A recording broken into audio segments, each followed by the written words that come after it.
Balance in terms of glad for you to be here. Thank you so much. And it is a gift, a delight to be with you all this morning. And Dominique, I just have to say, I just went to church for the whole year this morning. So thank you. That was a huge gift, huge gift. And you set up so beautifully what we'll be talking about, because this work, and I'm relatively new to this work. I'll share with you just a little bit of story of how I came to it. So I guess not new, but a couple decades now. My son just turned 20 and came to this work through the adoption of my son. His name is Andrew. He's I'm biased, as any mama should be, a fantastic 20-year-old young man. He's in college now down in Texas, but home for the summer, which is a gift. And he is African American. And my husband is Korean American. So we have a little UN family. And the dynamics of the cross-cultural currents, it feels like in every direction, has really, in the best way, forced me to enter into this work. When we first adopted Andrew, we were in upstate New York, and I foolishly thought that everything would be just fine and I would be a great mom, and that was a crock of malarkey if ever I heard it. I had a lot and have a lot of learning to do. And so the short version is we ended up in Atlanta. And but even before then, my eyes and my heart started opening to things I just hadn't been perceptive of before. And so I started working in the Diocese of Atlanta and met Dr. Meeks. And I came over and pleaded with her to join her in this work that she was leading. And I think my words were something to the effect of, I'd really love to join in this work, and I need your help. I need your help in raising this beautiful young man, because there are things that I don't understand. There are things I'm not seeing, and I'm seeking community to help me. And, the very, very short version is,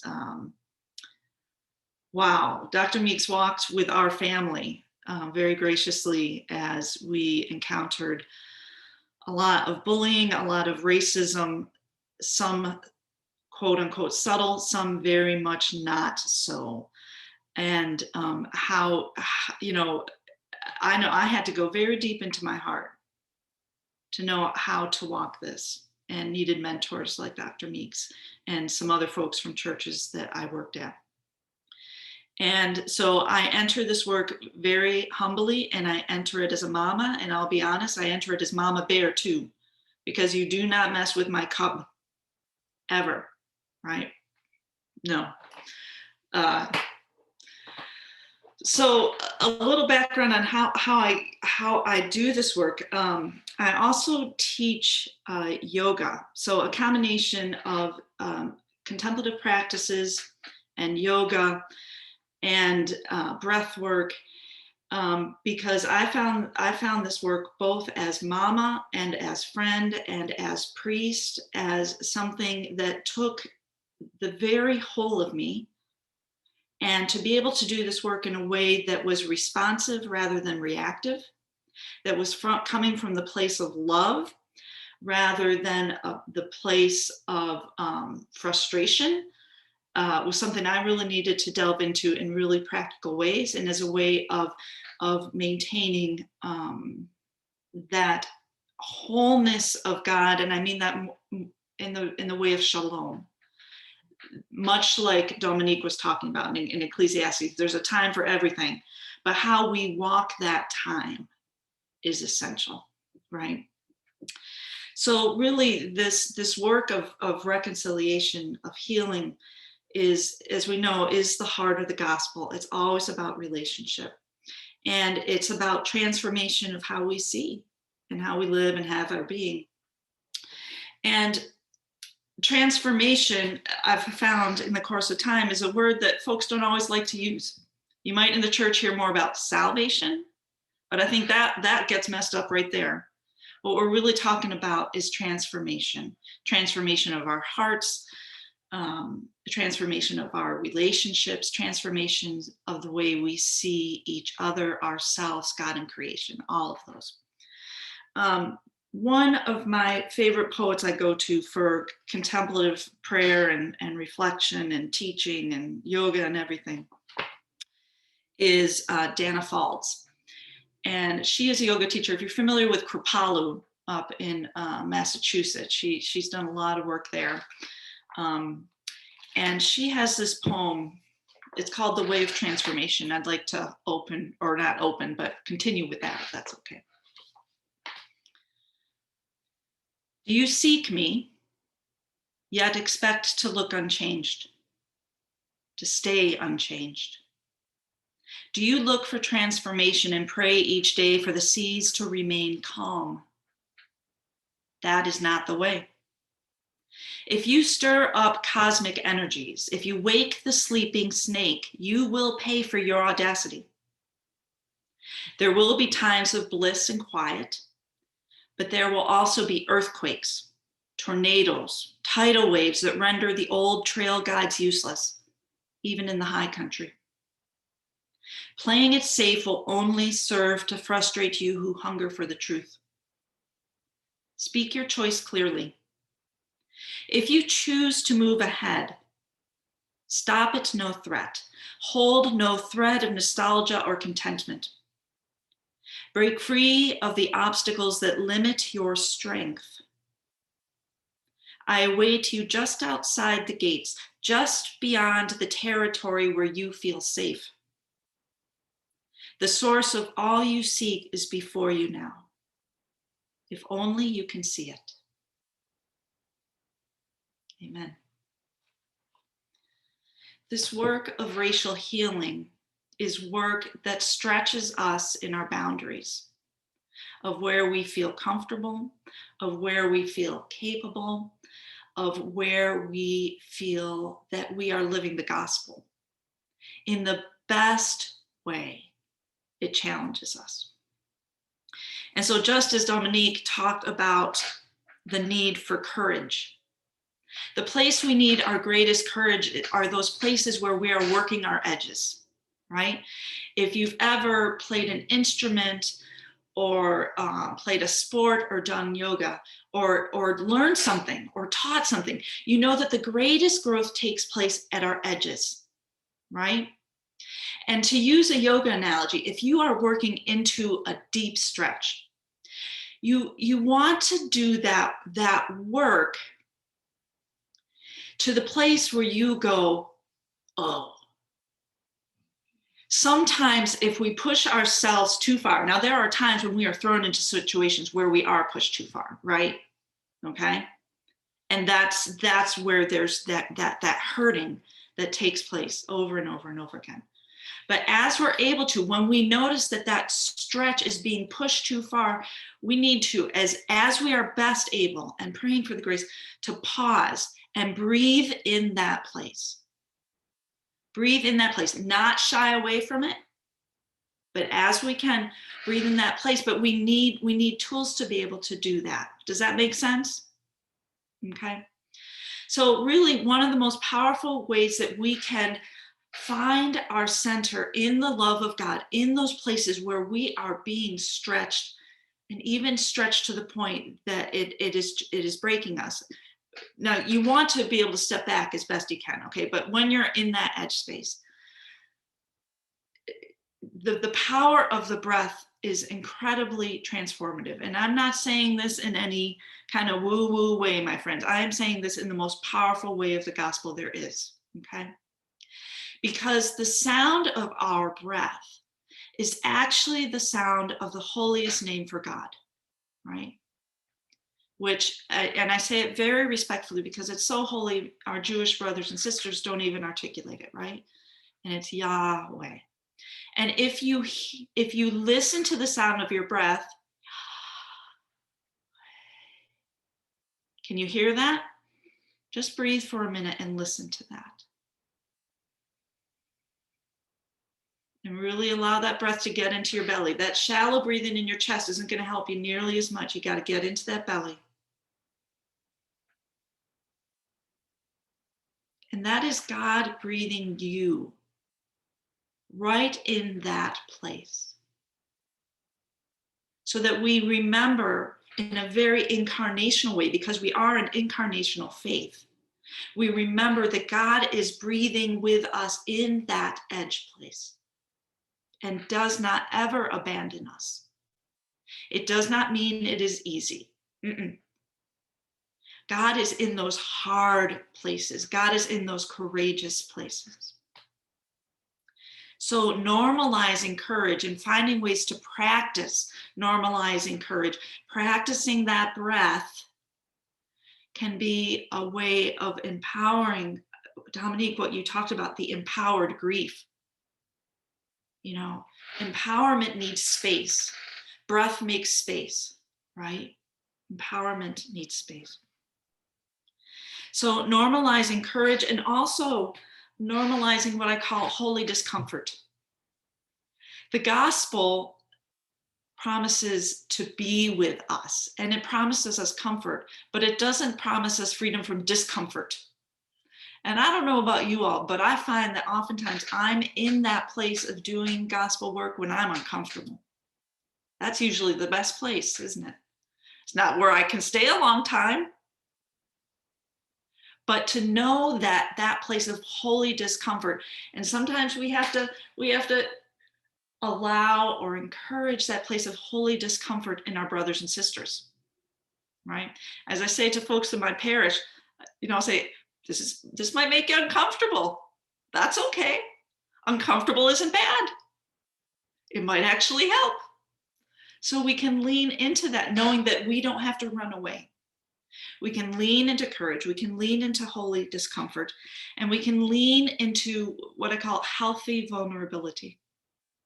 Because to do this work of racial healing, oh, my friends, it takes such great vulnerability of heart, doesn't it? To do the real work. Now, I can only speak for myself as a white woman and as a mama of a beautiful Black young man and a dashingly handsome Korean American, okay? That in our family and with our friendships, we're having to lean into that vulnerability all the time to be able to articulate to people, you know, what you said, this is how I heard this. And I get tired of that. And that's just me. And I'm who I am. I also, to be very honest, you know, as I've been raising Andrew and walking alongside him and just loving on him, there are things that I notice that I think, Andrew, you should be getting really mad about this, right? And there are things that I'm completely oblivious that he gets really mad about. So it's a lot of humility, which means simply humility isn't doormat. Humility is just that openness. It's that willing to be vulnerable, to learn. But if we're not caring for ourselves, instead of being vulnerable, what can happen is we become reactive, or our hearts become hardened and we can't take it in, right? In order to do this work, there is a softness of heart that is needed. But when our hearts are beaten up over and over again, how do we maintain that softness of heart? Does that resonate? Yeah. And so finding a way to maintain your, I'll use the word, your centeredness, your openness as we're doing this work, so that we can really listen to ourselves, to God, and to one another, right? Love the Lord your God with all your heart, your soul, your might, your strength, and love your neighbor as yourself. We got to be doing all three. And if we're not paying attention to all three, we get off keel pretty easily. Does anybody else get off keel, or am I alone in this journey? Okay. All right. I'm just making sure, because we can go another direction, my friends. Totally view another direction. So it's a combination of tending to yourself in a way that that can notice the hurts, that can notice the hopes, that can notice the wounding, remembering that the wounds are the place where grace flows most powerfully. So we don't want to shy away from those. We want to, as Dominique was describing, in our contemplative times, lean into that. And there are some really, really good practices for doing that work. Okay. One, there is, of course, centering prayer and also welcoming prayer. Are there folks who have, and wave your hands if you've practiced some welcoming prayer? Okay, so I'm going to just give a brief description, but then I'm going to actually lead us into a different practice, which will be helpful. So welcoming prayer arose out of the centering prayer movement that's been so powerful and helpful in our country. And in welcoming prayer, very, very nutshell, you're identifying those places, those emotions, those experiences that have touched you so deeply. And it doesn't have to be a bad one. It doesn't have to be a good one. It is whatever it is, right? See, and that's the key to caring, both of others and of ourselves. We work with whatever is. We don't name it other than it is, and we're open to folks naming their own, right? Naming their own isness. And you simply welcome it. You're not trying to change a thing. And allow God's Spirit to be with you with whatever that is. Does that make sense? Because we're relying in that place on God's grace. And that's the key for all of this, right? We do our best and we seek to be a vessel for God to flow through us in this work, right? So that's, and you just sit with it for 5, 10, 15 minutes, whatever you can. But here's a practice that has completely caught my imagination in my work. And it's called I rest, the letter I and then rest, just like, iPhone, iPad. And it stands for Integrative Restoration. Okay, it comes out of a practice. Has anybody heard of this, of I rest? Okay, so Tom has. And Catherine hears it from me all the time, right?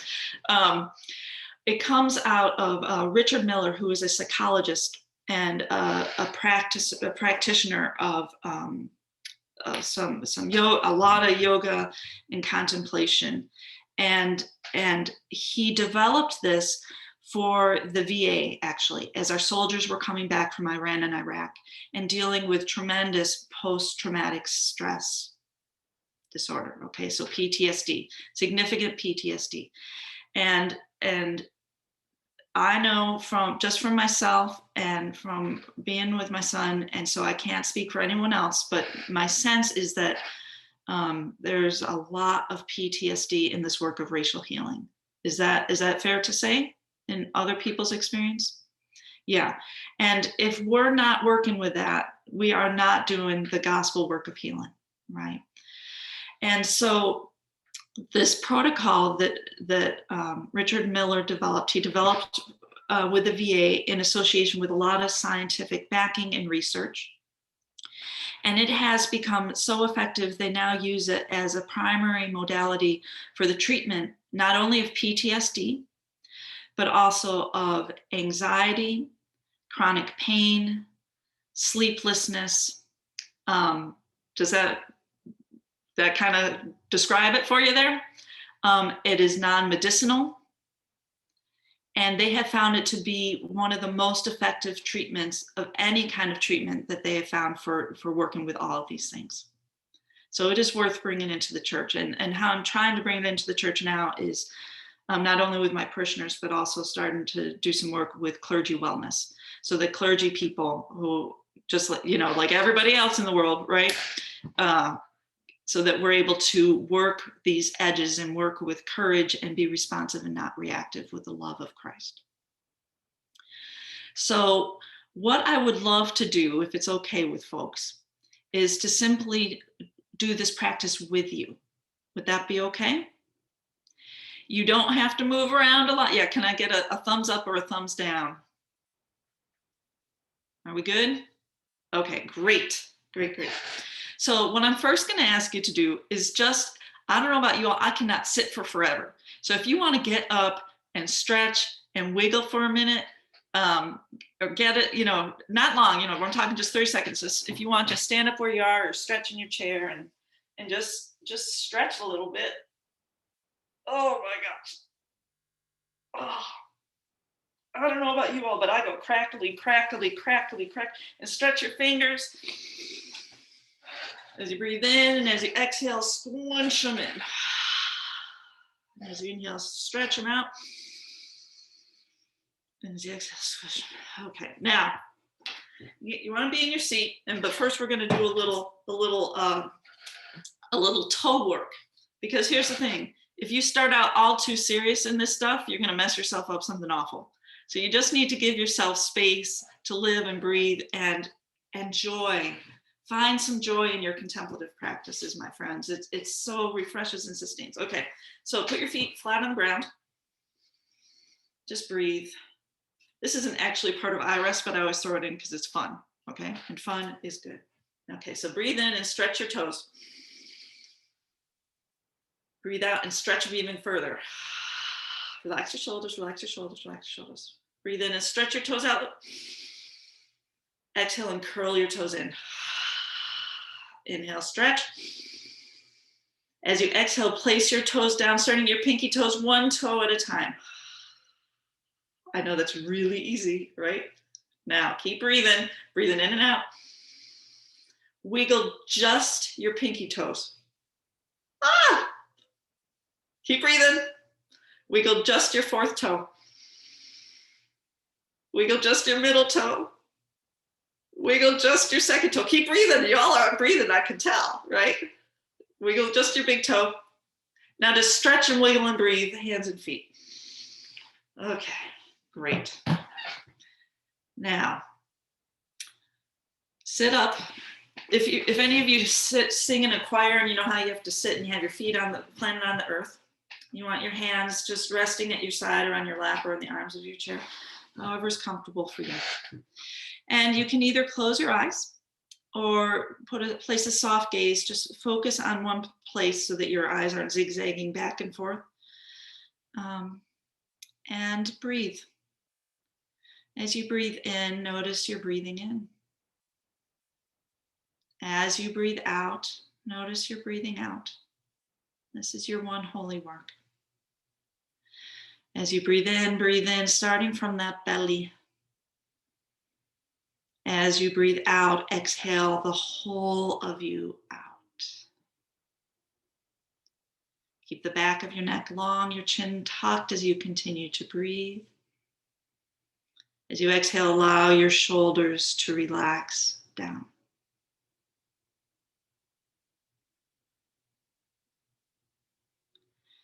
Begin to notice the inside of your mouth as you're breathing. Just keep breathing. Notice the right side of the inside of your mouth. Notice the left side. Can you notice both at the same time? So breathing in and out. Notice your right eye. Notice your left eye. Can you notice both at the same time? Just trust me on this. Notice your right nostril, your left nostril. Can you notice both at the same time? As you're breathing, notice your right shoulder, your right arm, hand, fingers. Notice your whole right arm.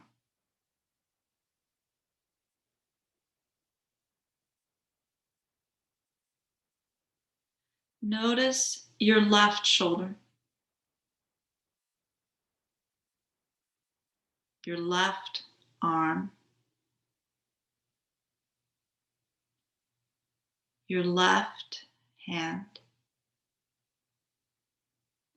Notice your whole left arm and hand.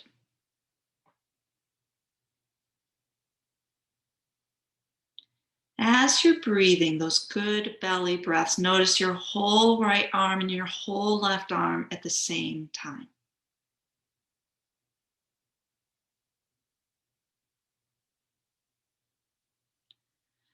Notice the right side of your torso.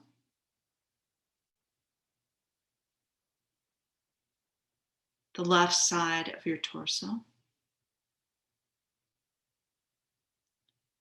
Notice your whole torso, right and left at the same time.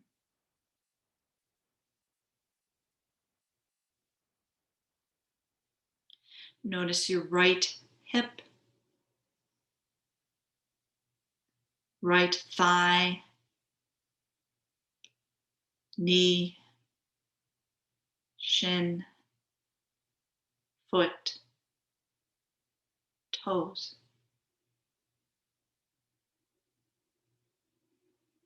Notice your whole right leg. Notice your left hip, thigh, knee, shin, foot, toes. Notice your whole left leg. And as you continue to breathe, as God continues to breathe you, notice your right leg and your left leg at the same time.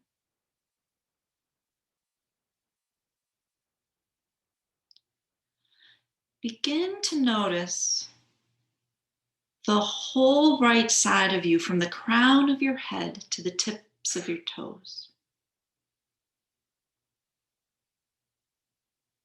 Notice your whole left side from the crown of your head to the tips of your toes.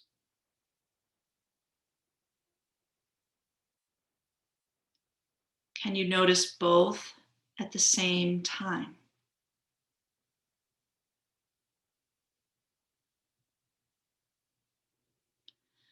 Notice a place in you that's cool in your body, some place in you that's cool. Notice a place in you that's warm, somewhere in your body. Can you notice both at the same time?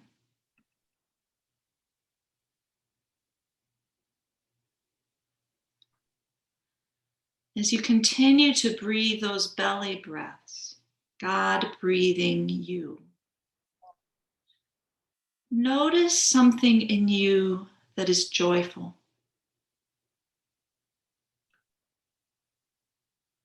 Notice something in you that is sorrowful.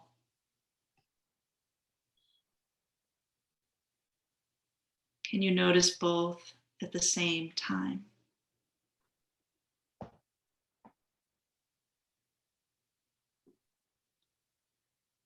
Notice something in you that is perhaps fearful, if that's okay.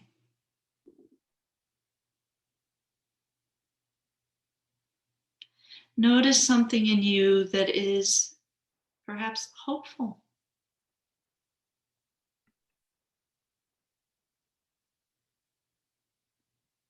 And can you notice both at the same time?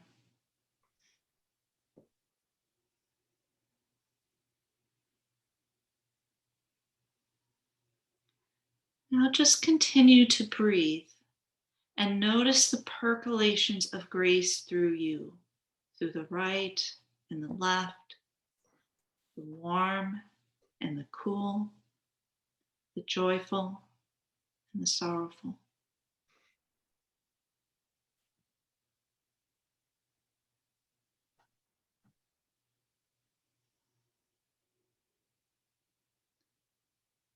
Now just be,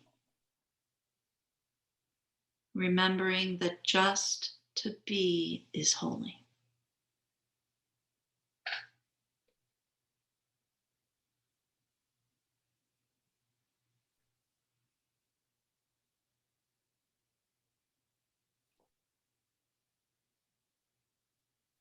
And taking your time, there is never any rush. As you're ready, begin to just deepen your breath, perhaps wiggle your fingers or your toes. Perhaps begin to blink open your eyes. We'll wait for each other. There's never a rush.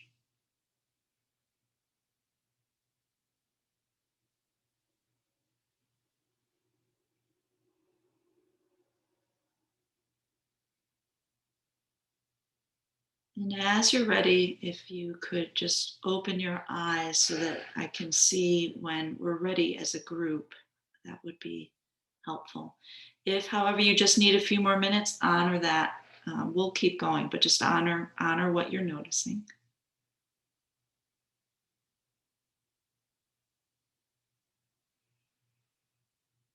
It's not unusual to fall asleep during this practice, my friends. So if you got a holy nap, that's all good. Okay. All right. So that is I rest. And before I say anything more, I'd just like to open this up and see if folks would be willing to share, as they desire, some of their experience or how they imagine this might be helpful for our self-care and the work of racial healing.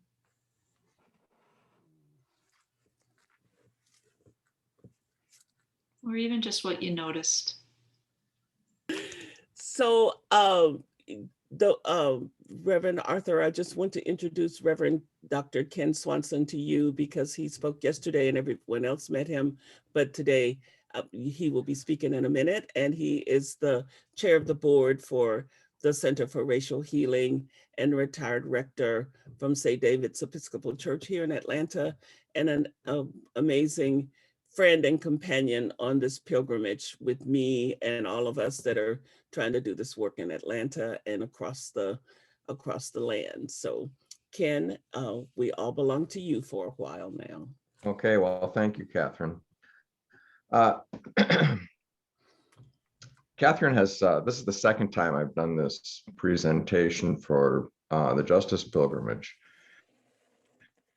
And Catherine asked me to do it because I think in many ways, I think particularly in Catherine's mind, I epitomize white privilege in American society because of the my own personal experiences. And I'm going to share some of this with you autobiographically, and then unfold for you how I moved from being basically blind to the depth of racism in America, even though consciously opposed to it, to understanding its full depth and the imperative, I believe, that God calls all of us to be engaged in dismantling racism. And again, like I said yesterday, on Zoom, I'm on the faculty at Candler Theological Seminary here in Atlanta. And I really learned that on Zoom, for me anyway, teaching from slides has been the most effective way I can get some of this information across. And so I'll be doing that again. And Dominique is recording this so that those slides can be available to you after this presentation. So I'm going to start by screen sharing. And Ken, before you start, can I just ask you to keep an eye on the clock so you can leave some time for folks to ask you questions? Yes, Catherine, I will. And this is, I have to tell you that I have about only half of the slides in this presentation that I did yesterday. So that should work out okay. Okay, great. But thank you for that reminder.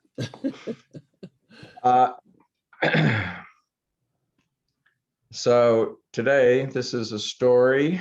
It's my story, moving from white privilege to a commitment to anti-racism. And it really begins, I think, for me, this is very significant, but also understanding how far that I have moved in this to talk about my family. I'm a direct descendant of Stephen Hopkins, and many of you may know who he is. He is utterly unique in the fact that he was the only individual who was at both Jamestown Colony, he arrived there in 1610, and on the Mayflower, and became part of Plymouth Colony in New England. His story is very interesting because on his way to Jamestown in 1610, as part of the party of the new royal governor, they were shipwrecked on the island of Bermuda. And Stephen Hopkins himself became involved in a rebellion against the royal governor. He was put into chains and then pardoned eventually. But this whole shipwreck became a cause célèbre in England and was the basis of Shakespeare's play The Tempest. And many literary critics think that Stephen Hopkins himself became the model for the character Stefano in The Tempest. If you know the play, he plays both the fool, but the very conniving, dangerous fool. Years later, he signed on not as a pilgrim, but as a member of the Mayflower crew. He signed the Mayflower Compact. And later in Plymouth Colony, he became the chief assistant of the governor, William Brewster. And he was responsible for all the relations with the Native Americans that they encountered there, as well as the military. He ran into lots of trouble being a non-Puritan because he opened a tavern, and he was several times cited, fined, sometimes even jailed for serving alcohol on the Sabbath. And I'm in good company, being a Mayflower descendant from Stephen Hopkins. He had 9 children who lived into adulthood. And today in the United States, fully over half of those who are Mayflower descendants are descendants of Stephen Hopkins because he had so many children. But jumping ahead, 13 full generations, I want to talk a little bit about my grandparents. My paternal grandfather, Neil Swanson, was the managing editor of the Baltimore Sun, among other newspapers. He also was a popular novelist. He wrote many, many historical novels, many of which were turned into films. And his screenplay for The Unconquered actually won an Academy Award. His wife, my paternal grandmother, Catherine Heath, had a business in selling fine silver, a retail business that she practiced for nearly 50 years. On my mother's side of the family, my grandfather, James B. McKendry, he was a Canadian, but he became a professor at the University of Chicago. And his wife, my maternal grandmother, Helen Amy, was one of the first 3 women to receive a master's degree from Columbia University in New York. My parents, Neil Swanson, Jr., when I was a young boy, was the minister of the First Congregational Church in Wauwatosa, Wisconsin. At the time, it was the largest congregational church in the country. He later became the executive director of the National Association of Congregational Christian Churches, which would be the equivalent of the presiding bishop in the Episcopal Church. My mother, Helen McKendry,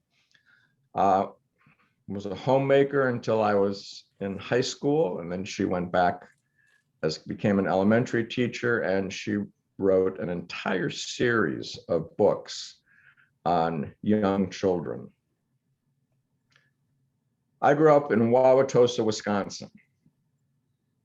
And even today, the Milwaukee area is considered to be the most segregated major city in the United States.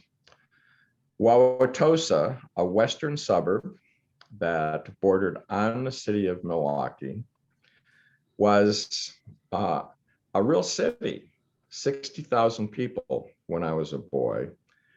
Not a single Black person lived in the city of Wauwatosa. I spent all my childhood into my late teenage years there. My family lived in 3 homes, reflecting my father's change in jobs as we grew up. This is me with my older brother David visiting our last home in Wauwatosa several years ago. I went to 4 of the public schools there. And again, not a single Black student, not just in the community, but certainly then not in any of the schools that I attended. Our life centered in many ways around the First Congregational Church, which again was an entirely white congregation. My summers were spent on Crane Island, which is the island in Lake Minnetonka. It's at the bottom left of this picture. We had a family home there that had been built by my great-great-grandfather, and stayed in the family until just a couple of years ago. So I was 17 years old, and I had never had a single conversation with a Black person.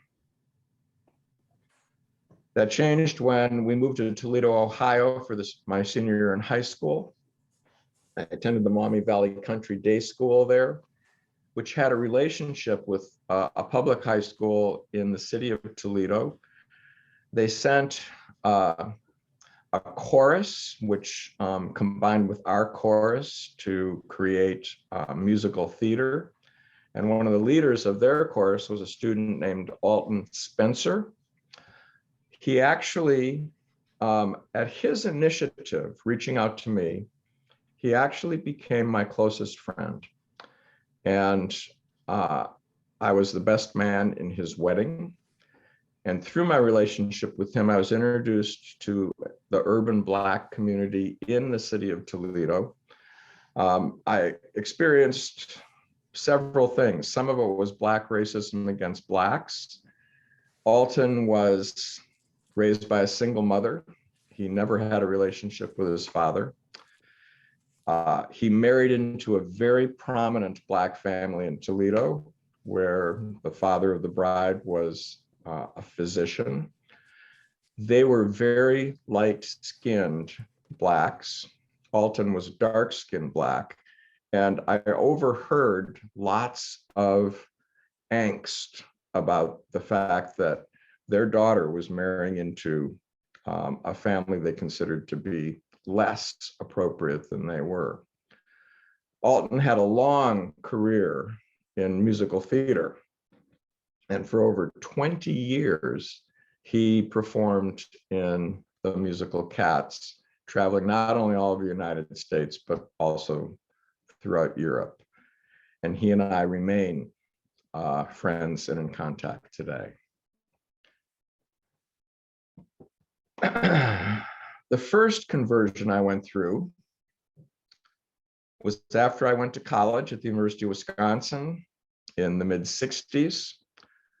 From this, ultimately to this. As a student, I'm actually in this photograph. These are the Dow riots at the University of Wisconsin in 1967. And I became politically radicalized as did many people within my generation.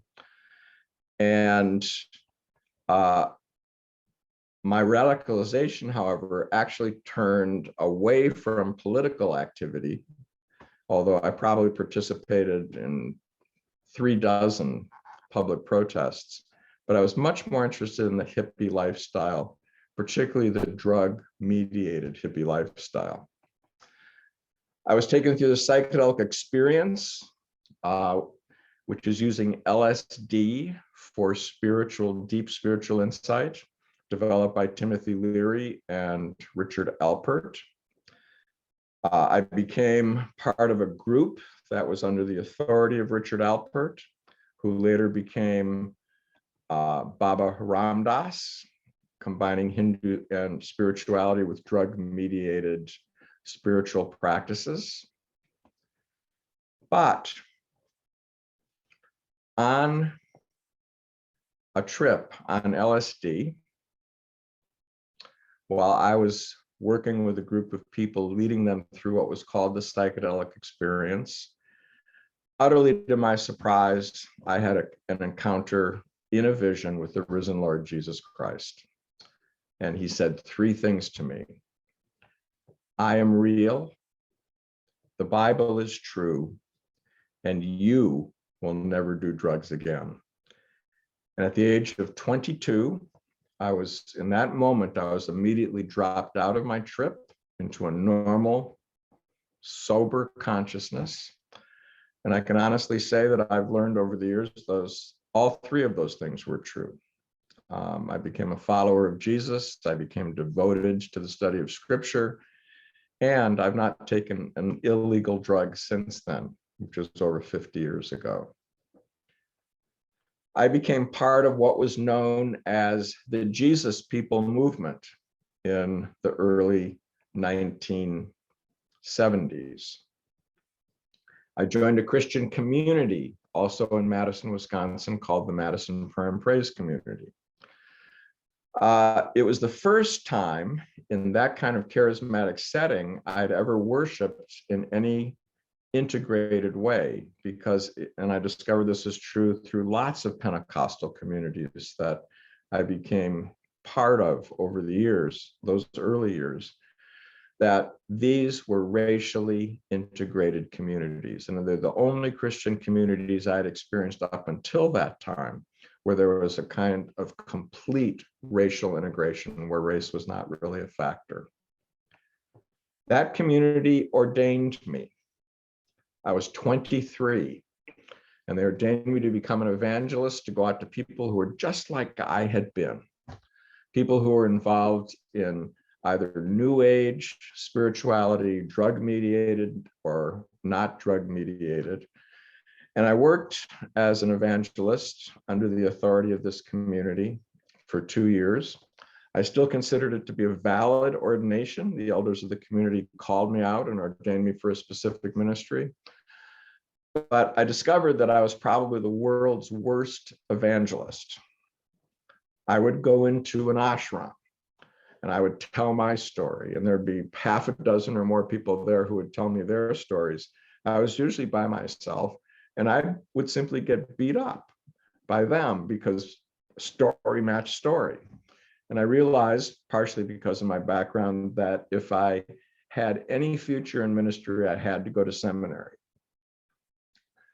I also have to say that the Madison Prayer and Praise community was probably the most exclusive community I've ever been part of.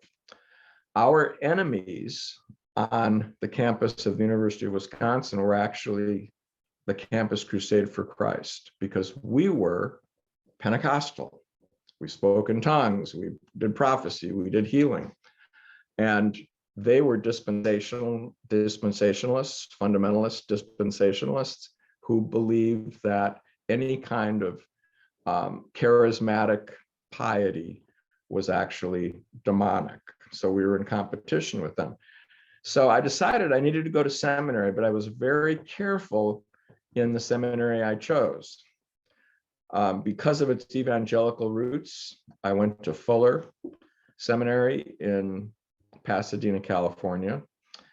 And I was so focused on theological purity that I actually spent my entire first year there wrestling with the fact that I thought every member of the faculty was a heretic.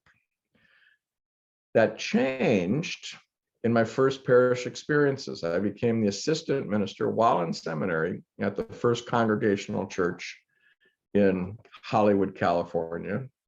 And then I became the youth minister of St. Paul's Congregational Church in Claremont, California.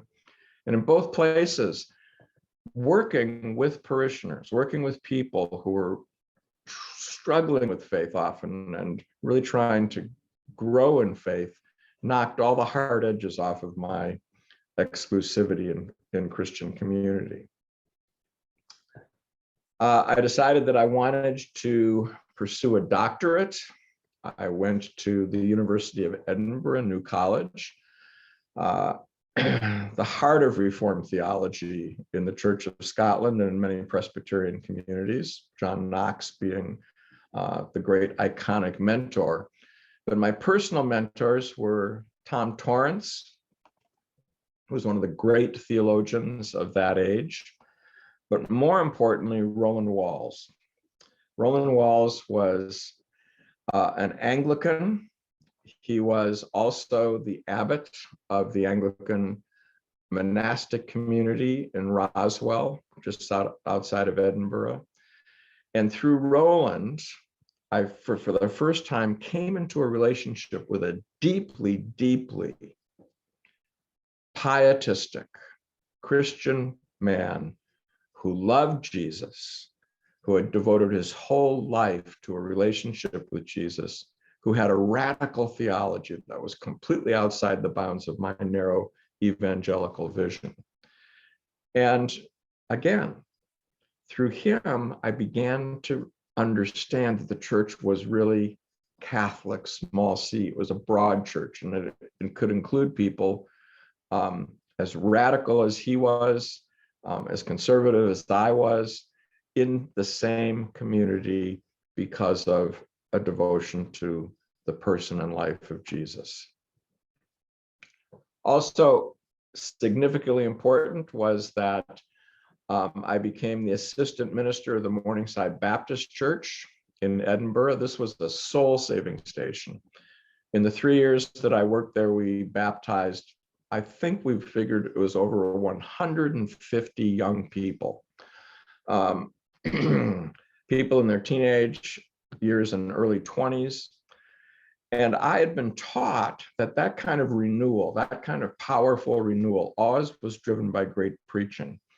The senior minister there, a man named Peter Bowes, with whom I'm still friends, may have been the worst preacher I've ever heard. My ex-wife Barbara used to say he was a wonderful pastor. He used to say that Peter's announcements after the sermon were actually much more redemptive than his preaching, and it was true. But I began to ask myself the question, how is grace being mediated here? It wasn't through the preaching, it wasn't through the proclamation, but in a Baptist church, we had communion every Sunday morning, and we did baptisms almost every Sunday evening, and I was responsible for those services, those baptismal services. And it suddenly began to transform how I thought about the nature of church and how faith can grow into a deep relationship with God. And I realized that in that place, grace was mediated not through proclamation, but through the sacraments. And that, combined with my relationship with Roland Walls, meant that I realized I had to belong to a Catholic sacramental community. And so when I received my doctorate, I took a position at St. Bartholomew's Episcopal Church in New York City, where I could pursue Anglican orders. I was the theologian in residence there, and at the same time, I was lecturing at the Yale Divinity School. My ordination to the Episcopal priesthood took place in 1981.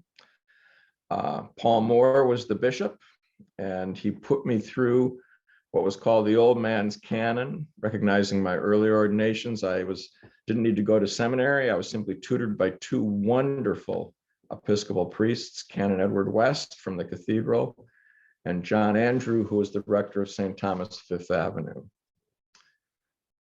After ordination, I went to Grace Church in New York City, which is in Greenwich Village, hard on the NYU campus. Again, a vibrant church filled with young people. And it was there I began to develop a discipline in spiritual formation that I teach to others, which resulted in my book, Uncommon Prayer, which has gone to multiple editions and is still in print. Eventually, I became rector of Grace Church in Millbrook, New York, in Mid-Hudson Valley, and went from there to become dean of Christ Church Cathedral in Nashville, and finally to St. David's in Roswell, Georgia. These latter churches all were predominantly white, but had a significant racial mix in the community. So where did this all leave me? Undeniably the beneficiary of white privilege, not even being conscious of the fact that I had white privilege, but no door has ever been closed to me. From membership in exclusive clubs to being able to go wherever I wanted to, both to study and to work, in terms of being able to easily live in any neighborhood that I could afford to live in, and the opportunity to serve in great churches. And it left me clearly against racism, but committed to assimilation. I believed in the Christian vision that there is no longer Jew or Greek, there's no longer slave or free, there's no longer male or female, for all of you are one in Christ Jesus. And I believed in the imperative of the Baptismal Covenant. Will you seek and serve Christ in all persons, loving your neighbor as yourself? Will you strive for justice and peace among all people and respect the dignity of every human being? And again, no question about the response. I will with God's help. But I coupled that with a belief in the American vision, that driven by principles of Christian faith and the political philosophy of John Locke, it was the bedrock conviction that every human being should enjoy full and equal human rights, as it was proclaimed simply and with great clarity in the Declaration of Independence. We hold these truths to be self-evident, that all men are created equal and endowed by their Creator with certain inalienable rights, and that among these are life, liberty, and the pursuit of happiness. And I saw both of these visions, the Christian vision with more clarity, the American vision, much more unconsciously, as something I'd simply inherited growing up the way I did. But committed to the fact racism cannot coexist with Christian principles, and that America's founding principles demanded equality. But still, the work of anti-racism had no particular hold on me. I was interested in building faith in individuals within churches and building up churches to become strong witnesses to Christian faith in the community. And I believed equally in the essential goodness of the American way. We talked about this a little bit yesterday, but with the ideal of assimilation in the American melting pot. The melting pot being this monocultural metaphor for a heterogeneous society becoming homogeneous, with the different elements melting together into a harmonious whole with a common culture, rooted in the ideas of the American philosopher John Dewey, who believed democracy and the one ultimate ethical ideal of humanity are synonymous, and that public education was the crucible in which all American children would melt into this homogeneous American whole and embrace the values of a single democratic society based on the English language. I believed that anyone with intelligence, hard work, courage, and faith could rise to the pinnacle of American society, the way Barack Obama did in the 21st century. It would take me time to learn that Black Americans in reality were systematically excluded. So my second conversion went from assimilation, belief in assimilation, to anti-racism. And it actually began in Nashville when I was at Christ Church Cathedral. I was asked to participate in a fellowship circle by the Reverend Enoch Fuzz, who was the minister of the Corinthian Missionary Baptist Church in Nashville.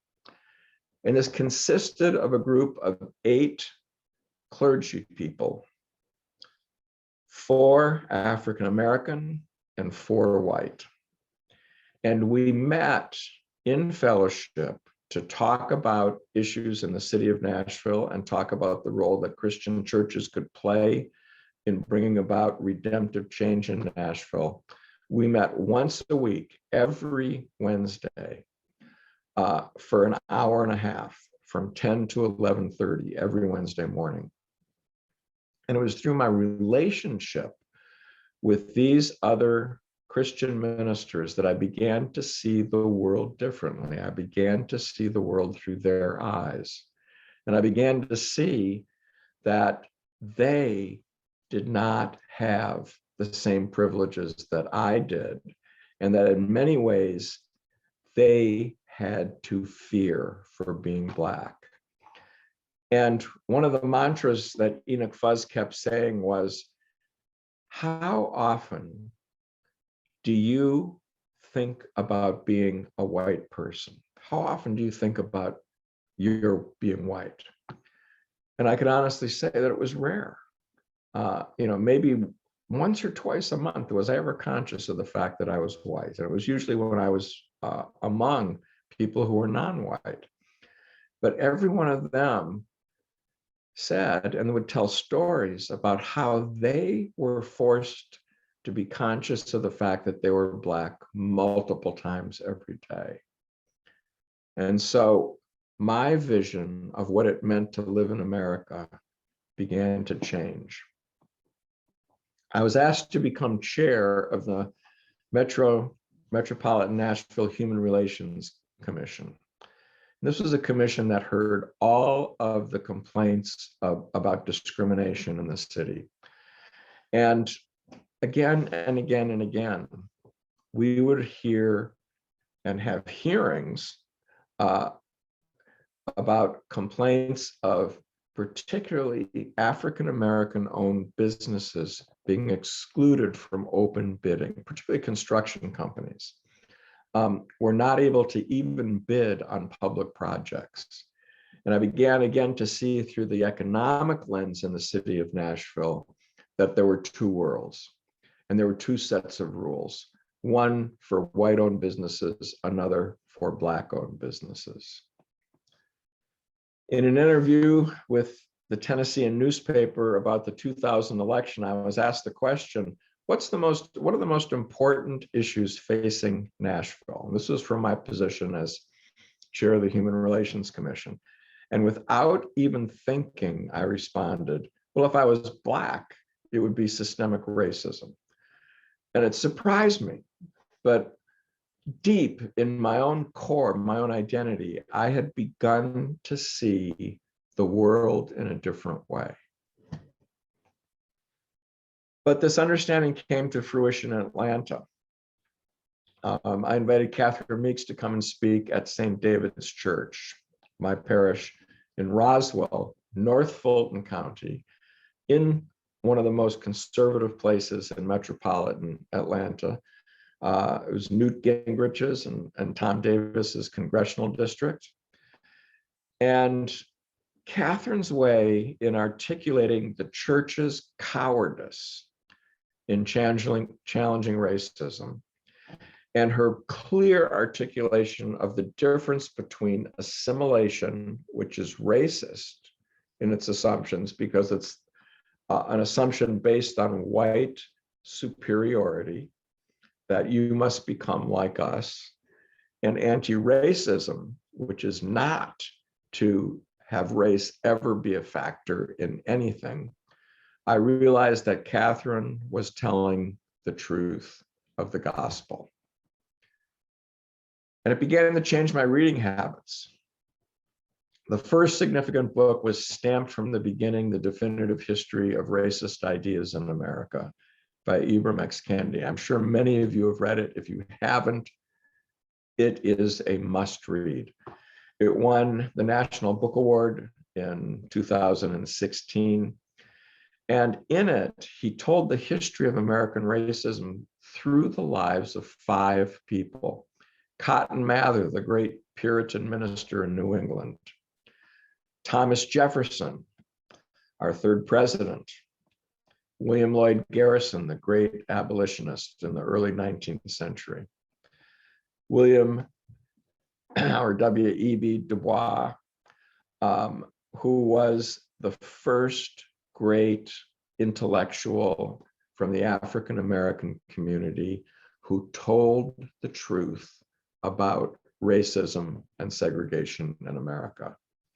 And Angela Davis, who beginning in the 1960s, fiercely challenged racist reality, racist assumptions, and racist policy in America. In Kendi's analysis, there are 3 responses to race.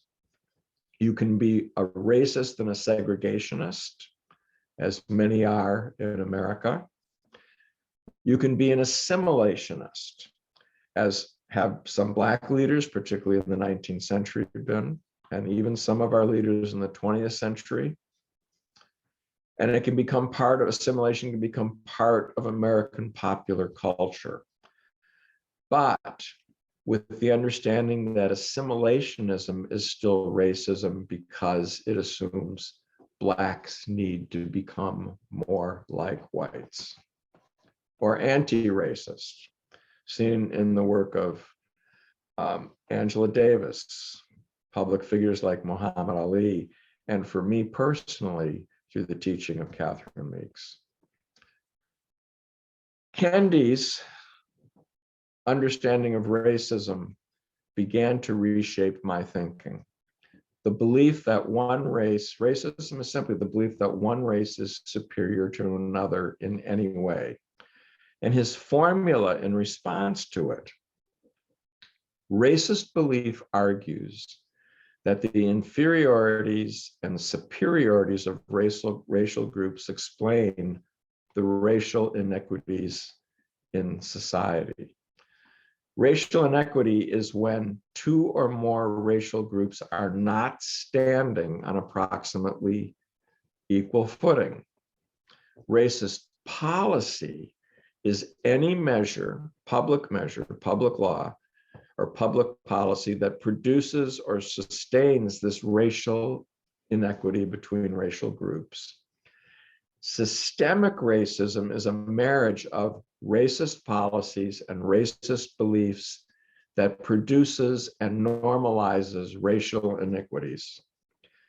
Racist policy and racist policymakers are what create racist power.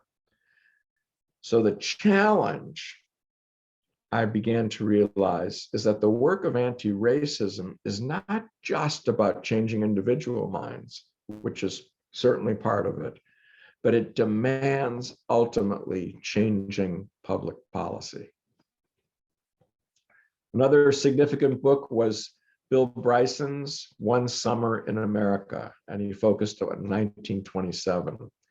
and the fact that America had grown out of racist policies of our own presidency, particularly the presidency of Woodrow Wilson, followed by the presidency of Calvin Coolidge, who both not only instituted but maintained significant racist policies in the federal government, but also that the best-selling book in the English-speaking world in 1927 was called The Passing of the Great Race, or The Racial Basis of European History, which was primarily a book about the great champion of eugenics, and that we must increase the gene pool in the future of whites who are superior and diminish the gene pool of non-whites.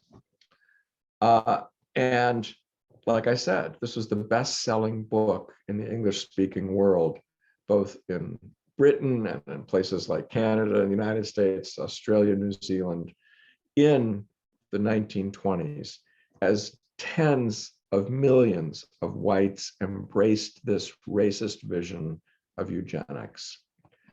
But also, the Ku Klux Klan reached its peak in influence in America in the mid-1920s.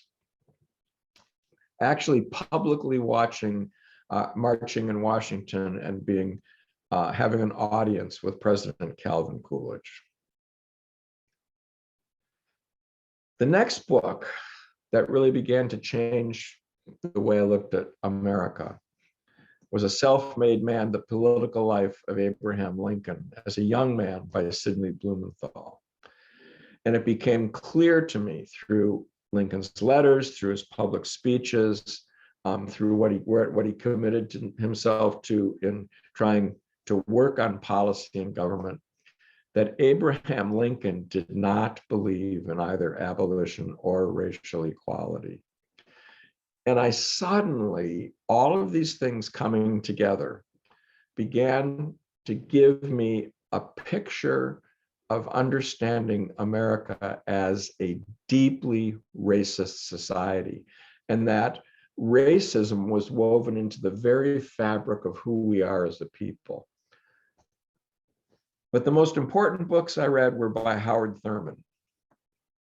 In his autobiography, With Head and Heart, he talked about being raised by his slave-born grandmother in the deeply racist, segregated South. Thurman, of course, earned the highest academic honors as a student, professor, and dean in the academy. He was the first African-American to ever serve as dean of students at a major, predominantly white American university. But he wrote about a trip he took to India in 1936, where it was a missionary effort. He was part of a missionary group going to India to try to present Christian faith in the hope of converting Indians to Christian faith.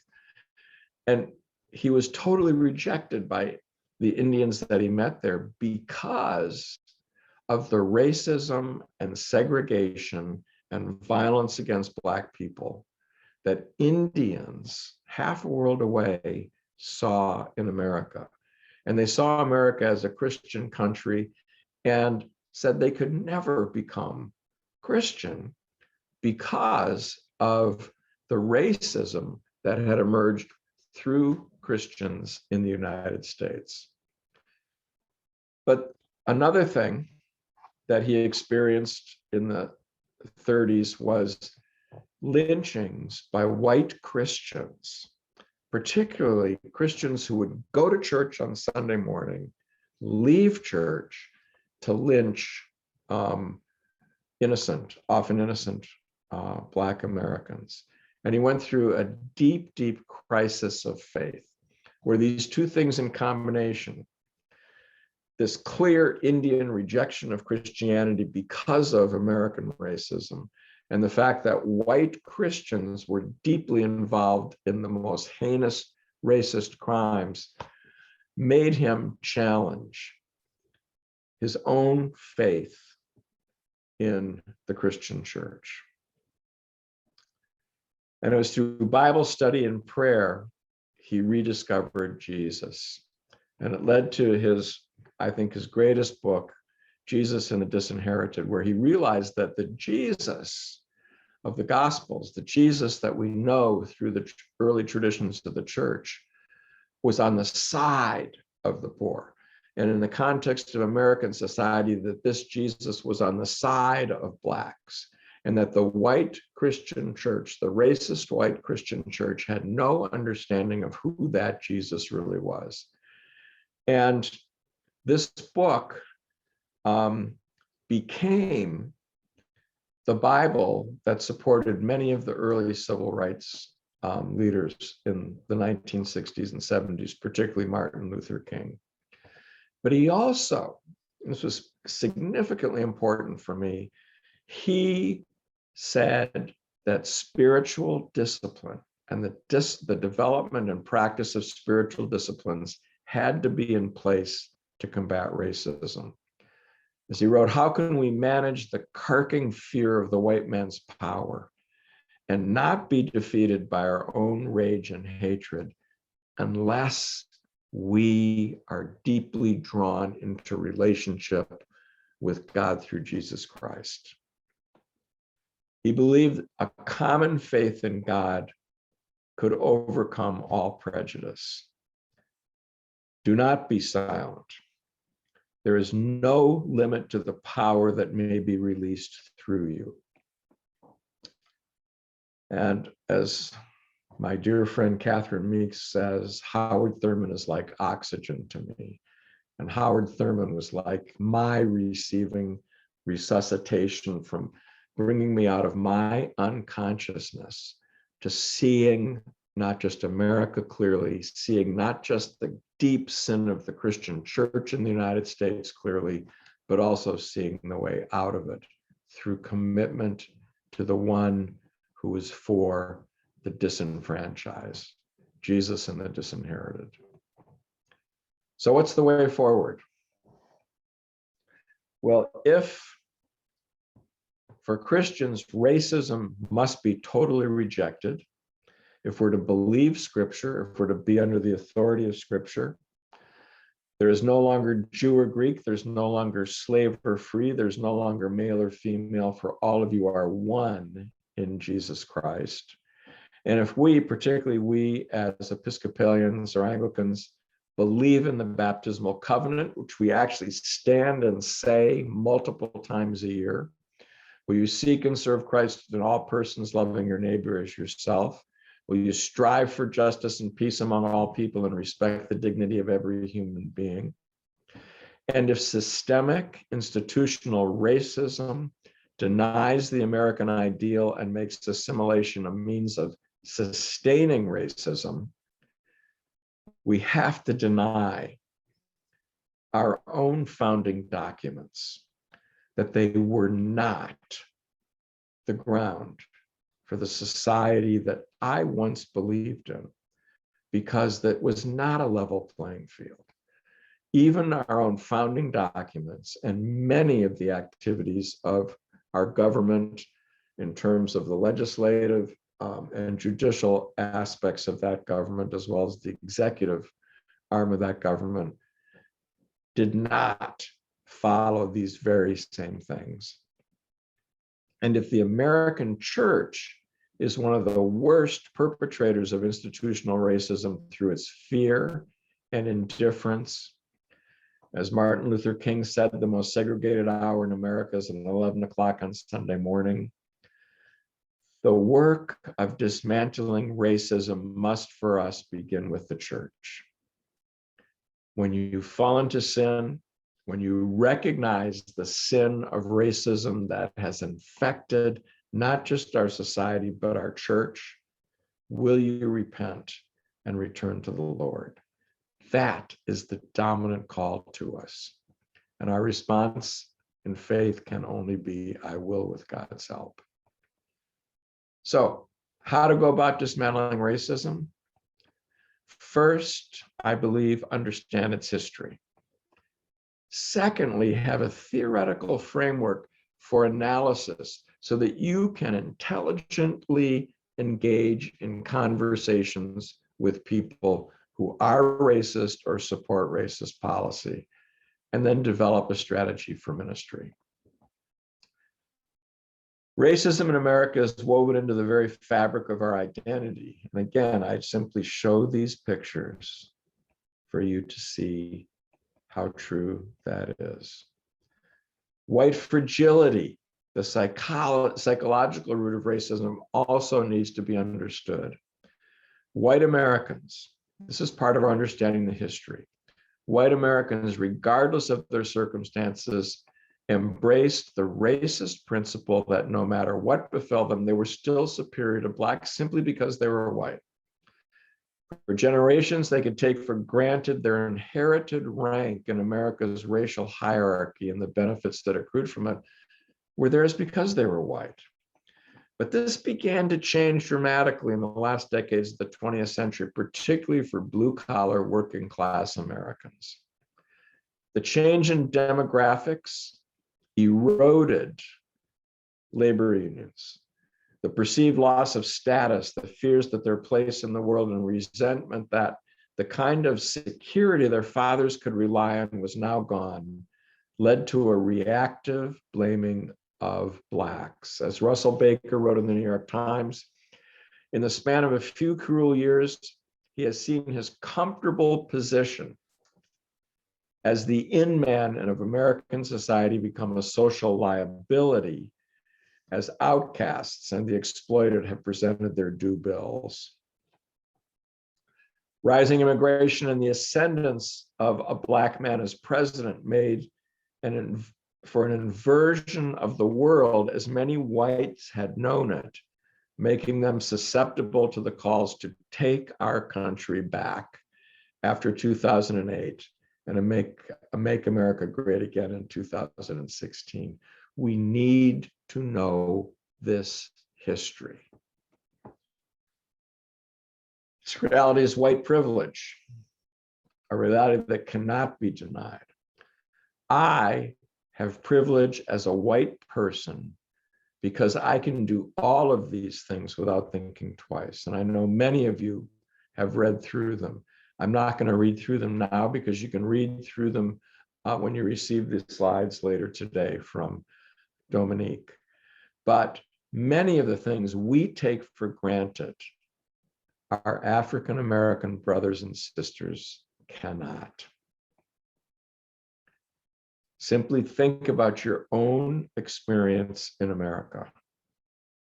White privilege is real, and take a minute in reading through these things to reflect on a Black person's experience in America, even today.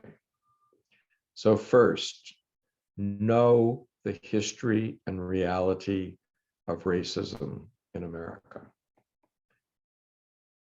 That white privilege extends through every aspect of American society. In employment, economically, Black workers are twice as likely to be unemployed as white workers. In income, white income is far superior to Black income.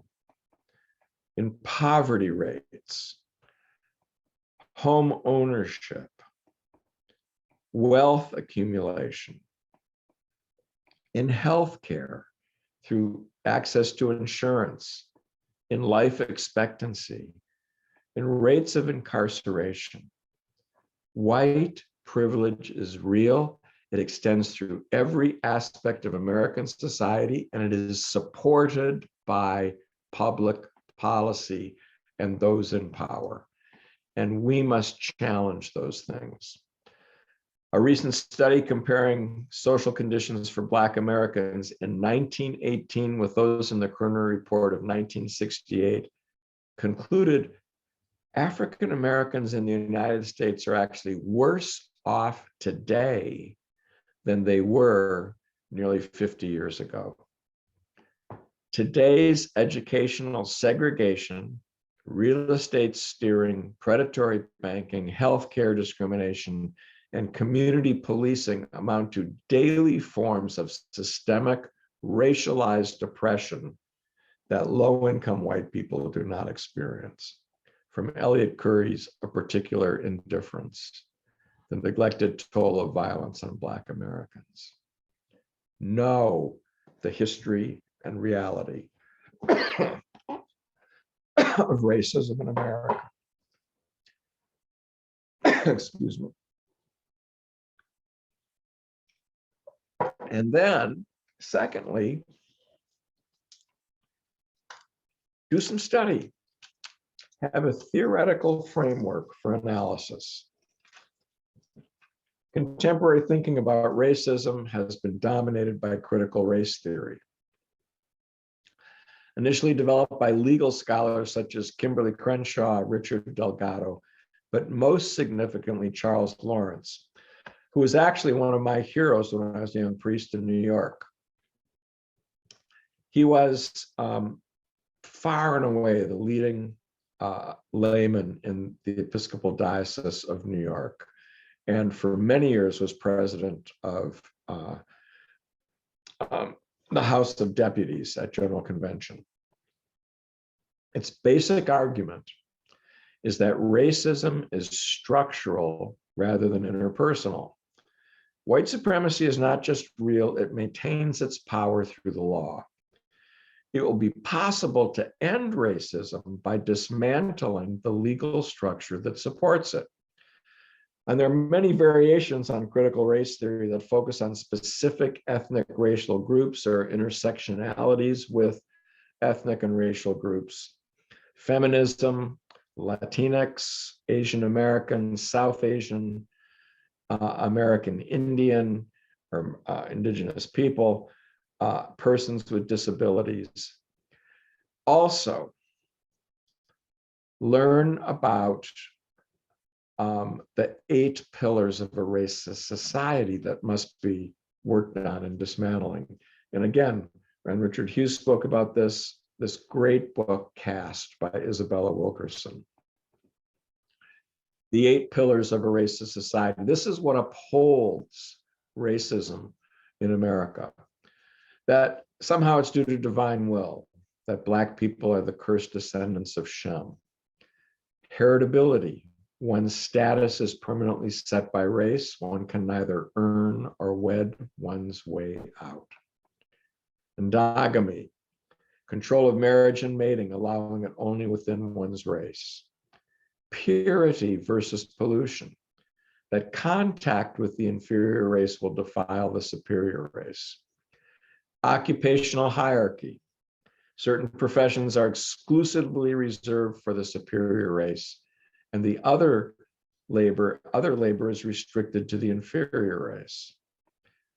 As late as the 1930s, only 5% of African American men had managerial positions in our economy. Dehumanization and stigma. Slaves were stripped of their identity and dignity, were forced to labor without proper nourishment, had no control over their own bodies and families. Under Jim Crow laws, they were denied appropriate pay, medical care, and education. But many of these policies are in place today as well. Terror and cruelty for enforcement and control. A white could inflict almost any act of violence or cruelty against a Black without any consequences of justice. A kind of violence and control that has now moved into our justice system with policing and the conviction of Blacks who are incarcerated. And then inherent superiority versus inherent inferiority. Mandatory deference to the superior race is drilled into us from an early age. And we heard about this in stories about young Black girls preferring white dolls to Black dolls, those kinds of things. So anyway, learn about what is behind racism so that we can be intelligent in responding to it. And then finally, develop a strategy for ministry, because we're a people under orders. There is neither Jew nor Gentile, neither slave or free, nor there's there male, female, for we are all one in Jesus Christ. And we are called to strive for justice and peace among all people and respect the dignity of every human being. So where do we begin? Well, as presiding Bishop Michael Curry has said, we wrestle against principalities and powers. This demands spirit work. We need to name the evil of racism. And as Catherine Meeks says time and again, there can be no sustained work in dismantling racism or racial healing without it standing on a spiritual foundation. We're struggling against principalities and powers. Systemic racism has a demonic power behind it. Because racism has a spiritual core that manifests itself psychologically, intellectually, and emotionally in individuals, as well as systemically in the evil structures of this world, all work of racial healing must be supported, upheld, and nurtured by disciplined spiritual formation. We've developed a program in spiritual formation for dismantling racism here at the center, which operates on these principles: naming the evil of racism through our understanding of our nation's history, practicing the prayer of examine to learn how racism affects each of us, entering the circle of forgiveness to be set free for racial healing, and then finding a way forward for sustained commitment to racial healing through a practice of radical and sacramental prayer. The church has the habit of avoiding Jesus like the plague. We have to open our hearts to Jesus, the Jesus of the gospel, the same insight of Howard Thurman. Then the church will find its soul, not white supremacy. And with that foundation in place, work to commit to the work of dismantling systemic racism in healthcare, voter suppression, housing, reparations, reimagining policing, and social and criminal justice issues. And that's the work of the Absalom Jones Center. It's the work of many, many other ministries in the Episcopal Church.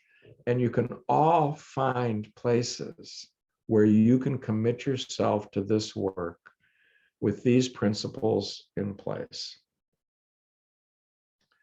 So that is as I have been all the time, I've asked my friends to come and be the speakers for this pilgrimage. So I just stay delighted to present them to you because they are people that I've been on the journey with, and they mean so much to me. And Reverend Senator Kim Jackson is one of those people who just recently was elected to represent District 41, that I'm remembering correctly, as a Georgia senator, and she can say whatever she wants to say about any of that. But the thing that I have to say about her is the stuff that you don't read on the internet. And it's that she is this delightful young woman that I have been delighted to be pilgrimaging with, and so appreciate her passion and energy and willingness to be a prophetic voice in this church, which is oftentimes not interested in prophetic witness. And that becomes a difficulty. And we've been talking about that together already today. And so that's why Kim's topic is the challenge of prophetic witness. I kind of foisted that title onto her because I've been walking alongside her, and I know the journey and I know the struggle. But what I appreciate so much, Kim, is your courage and your persistence and your willingness to stay true to yourself in spite of the hardship that comes with making those choices. And I'm just so honored to be a witness to your journey, and to have you be a witness to mine, and to be able to be together as witnesses to the ways in which Jesus has called us to try to be human beings in the world. And it's great to have you here today, to be with these folks. Thank you so much, Catherine, for having me. And it's a mutual journey that we are blessed to share with one another. And I'm grateful to be able to call you a friend and a sister. And so grateful to you for answering my phone calls in the dark nights when this challenge of doing this work has overwhelmed me at times. And so thank you for walking alongside of me, and it's a gift to do that with you. Yes. I'm gonna share my screen here in a moment and talk about, I mean, yes, Catherine did give me this title of the challenge of prophetic witness. And really, I'm gonna simply tell my story, believing that something about my own journey will have something to say to your journey. And hopefully we can have some conversation and dialogue along the way or after my presentation. So I'm gonna share my screen here. And can folks see that? Yep. Mm-hmm. Perfectly. Awesome. So I want to begin by settling us and grounding us in Scripture, in this passage that Jesus actually quotes from Isaiah. The Spirit of the Lord is upon me because he has anointed me to bring good news to the poor. He sent me to proclaim release to the captives, recovery of sight to the blind, and to let the oppressed go free. I ground us there. I begin us there when it comes to talking about prophetic witness, because I believe that this is what gives us the courage and gives us the directive to be able to go about being prophetic people. The Spirit of the Lord, whether or not you're ordained or not, it's through the power of the Spirit that we are able to proclaim a word of good news to the poor, right? It is through the power of the Spirit that not only do we have the power and ability to do that, but that we actually have the responsibility to be about proclaiming release to the captives, recovery of sight to the blind, and freedom for the oppressed. And I tell people, in serving as a senator in a state that isn't always great on a number of issues, but for me, Luke 4 and chapter 4, verse 18 is the scriptural imperative that tells me that we have a responsibility to care for people who are poor, that we have a responsibility to make sure that we end mass incarceration. If that scripture doesn't say anything else other than that, I don't know what it says, but we have a moral imperative. And so I know that doing the work of speaking prophetically, particularly in the Episcopal Church, and especially in congregational settings, can be something that is fraught and challenging and difficult. But I hope that if we ground ourselves and root ourselves in this scripture and in other scriptures, that can help kind of grease the wheels and ease the journey. And I also want to remind us that doing this work is our heritage. So here I have pictured, Bishop George Packard. He is literally climbing over the gates that were set up. There were fences set around Trinity, Wall Street during the Occupy Wall Street movement. He got with the people and he climbed over in his robes to show his solidarity with the people. The folks who have their hands up and in collars, a number of those are Episcopal clergy from Ferguson or that Ferguson area who were there kneeling on the front lines. What you can't see is that in front of them, there are a line of police officers in riot gear. But this work of being with the people on the line of justice, this is our heritage. We're not creating something new. This is being done in the Episcopal Church throughout multiple generations, not just present day. I have, of course, Bishop Barbara Harris on here, who spoke through the witness. The power of the pen was something that she used before she was even ordained, to speak about the importance of justice and about release of the captive and freedom for the oppressed. And then you may not know, Paulie Murray is the woman. I don't know why I don't have a pointer for some reason, but Paulie Murray is in the color on the left of the screen, who was a legal scholar and the first Black woman to ever be ordained as a priest in this church. But also, again, she is our heritage when it comes to speaking. I'm going to use this phrase of bringing theology to the public square, or doing public theology. She did that work, and as much as all these other folks here that are represented. And so I want folks to know that when you begin this process, and when you continue in this work of trying to speak about justice and liberation and an ending to racial oppression, that you do so not by yourselves, but through this heritage, right? This is our heritage.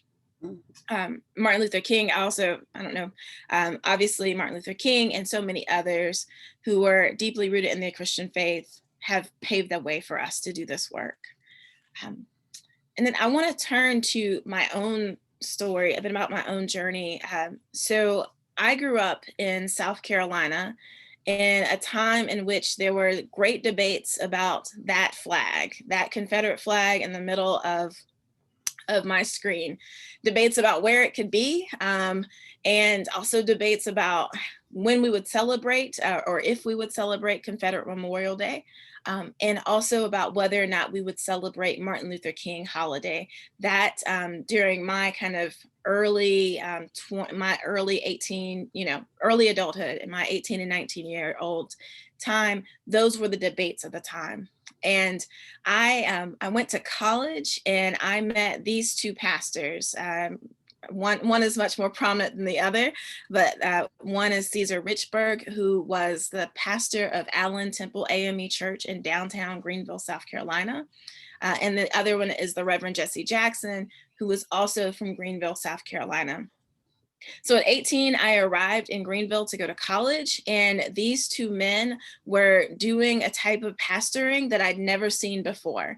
I'd only read about it, right? So I'd read about the Martin Luther King Jr.'s of their day who were clear that they were pastors who had something to say as pastors in the public square, and they were using community organizing to do work. I'd read a lot about that in history books, but I'd not seen an example of that until I met these two men. And Reverend Richburg was the pastor of, kind of the big steeple downtown AME Church in Greenville, South Carolina. And Greenville at the time was refusing to acknowledge the Martin Luther King holiday. They'd made Confederate Memorial Day an official holiday, but refused to make Martin Luther King Day a holiday. And Caesar Richburg took me as an 18-year-old to my first county council meeting.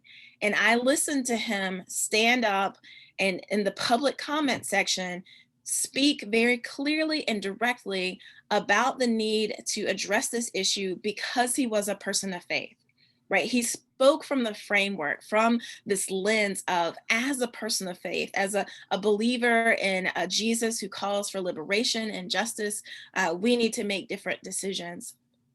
And not only did he do that as an AME, he taught me the importance, and Jesse Jackson came alongside him, of doing interfaith and particularly interfaith and interdenominational work together. So they built a coalition of AME folks, Southern Baptists. We did a march through downtown Greenville with 5,000 people, and it was the Nation of Islam.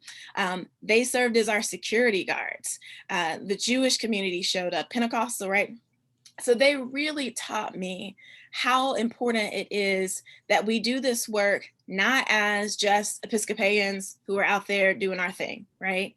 We don't do that. We don't do this just as people who care about justice, but we are to do this work in community with a larger group of people of faith beyond the Episcopal Church and beyond even the Christian faith.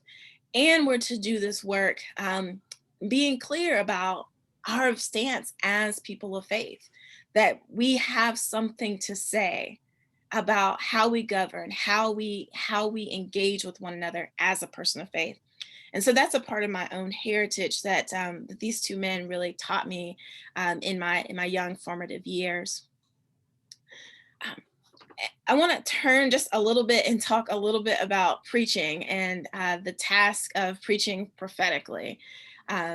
So I want to kind of preface this by saying that anytime one steps into a pulpit and seeks to speak to something that is happening in today's world right now, like right now, these are the crises at hand.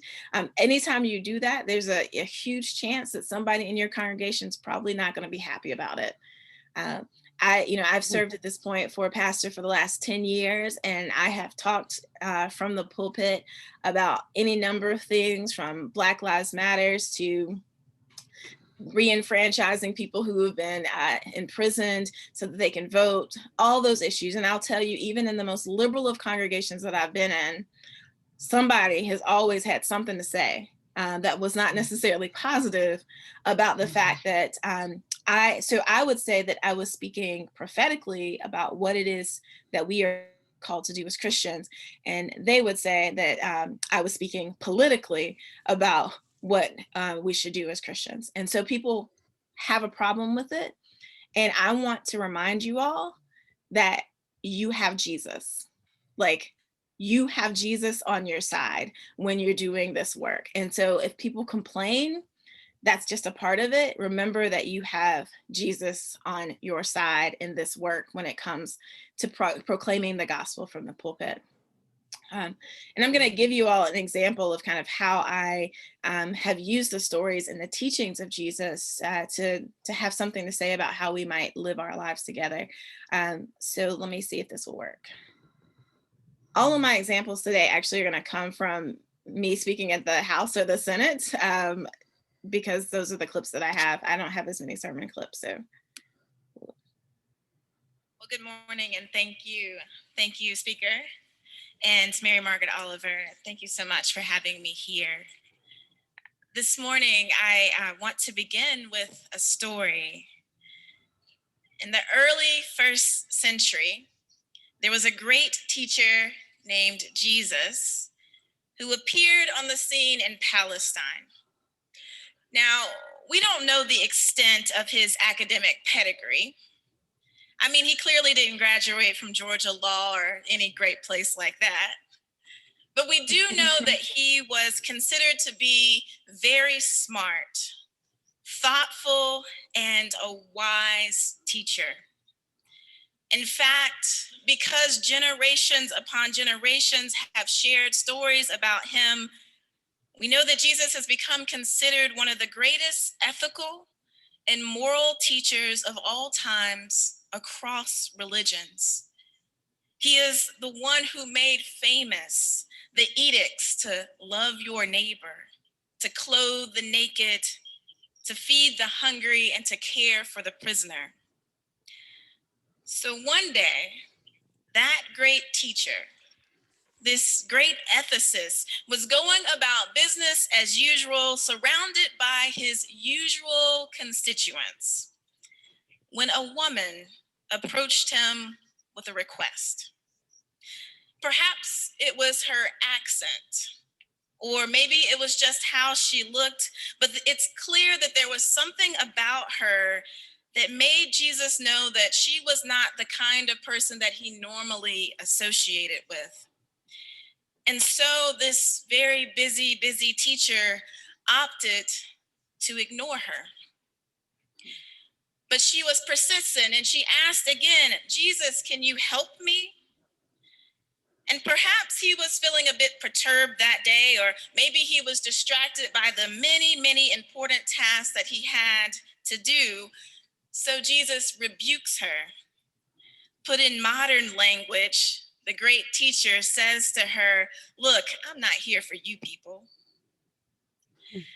But because she recognized his authority and his power to make real change in her life and in the lives of her loved ones, she asked him again, "Sir, please help me." And at that moment, something changed for Jesus. It no longer mattered to him that she wasn't like the rest of the people that he tended to be advised by. Something shifted inside of him, and that smart, wise teacher, well, he changed his mind. He changed his mind. Dear ones, you all are elected by we, the citizens of Georgia, because we believe that you are smart, wise, and ethical leaders. Unlike Jesus, we actually know about your academic pedigree and achievements. And so with those in mind, we have given you power and authority to make very important decisions on our behalf. So I stand here this morning to urge you to open your ears and to hear from people that are not like the ones you usually deal with. I urge you to hear, to really listen to the colleagues who cast a ballot last November that looked nothing like yours. I'm inviting you especially to respond to the pleas of people who may look or sound or vote or believe differently than you. May you learn from that great first century teacher named Jesus. And because of your great wisdom, may you walk into each conversation, be it at the ropes in committee or here, on the phone or in your offices, may you walk into these conversations being open to the possibility that you might just get to change your mind. That is my quest this day, and that is what I urge you. So, dear friends, So let's just talk a little bit about this clip. I'd like to hear from you all. What did you see? What did you hear? Are you all still with me? Yeah. What did you all see? What did you hear? How did I use Jesus to help advance the work of justice of this prophetic message? What did you see? What did you hear? I thought that was brilliant. I love how you deployed, his story, but framed it in a way that would be, it would sound familiar to these elected officials, talking about his constituents rather than, the disciples. Like that vocabulary shift was I just thought inspired. It was great.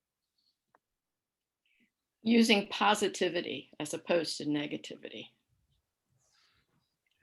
And I appreciate too how you sometimes it can be tempting to think you're, at least for me, to feel like I'm being prophetic, and then I leave it too vague for people to draw the connections. And so I appreciate the way that you spelled it out to listen to people different and made it clear so that people could connect the dots. So.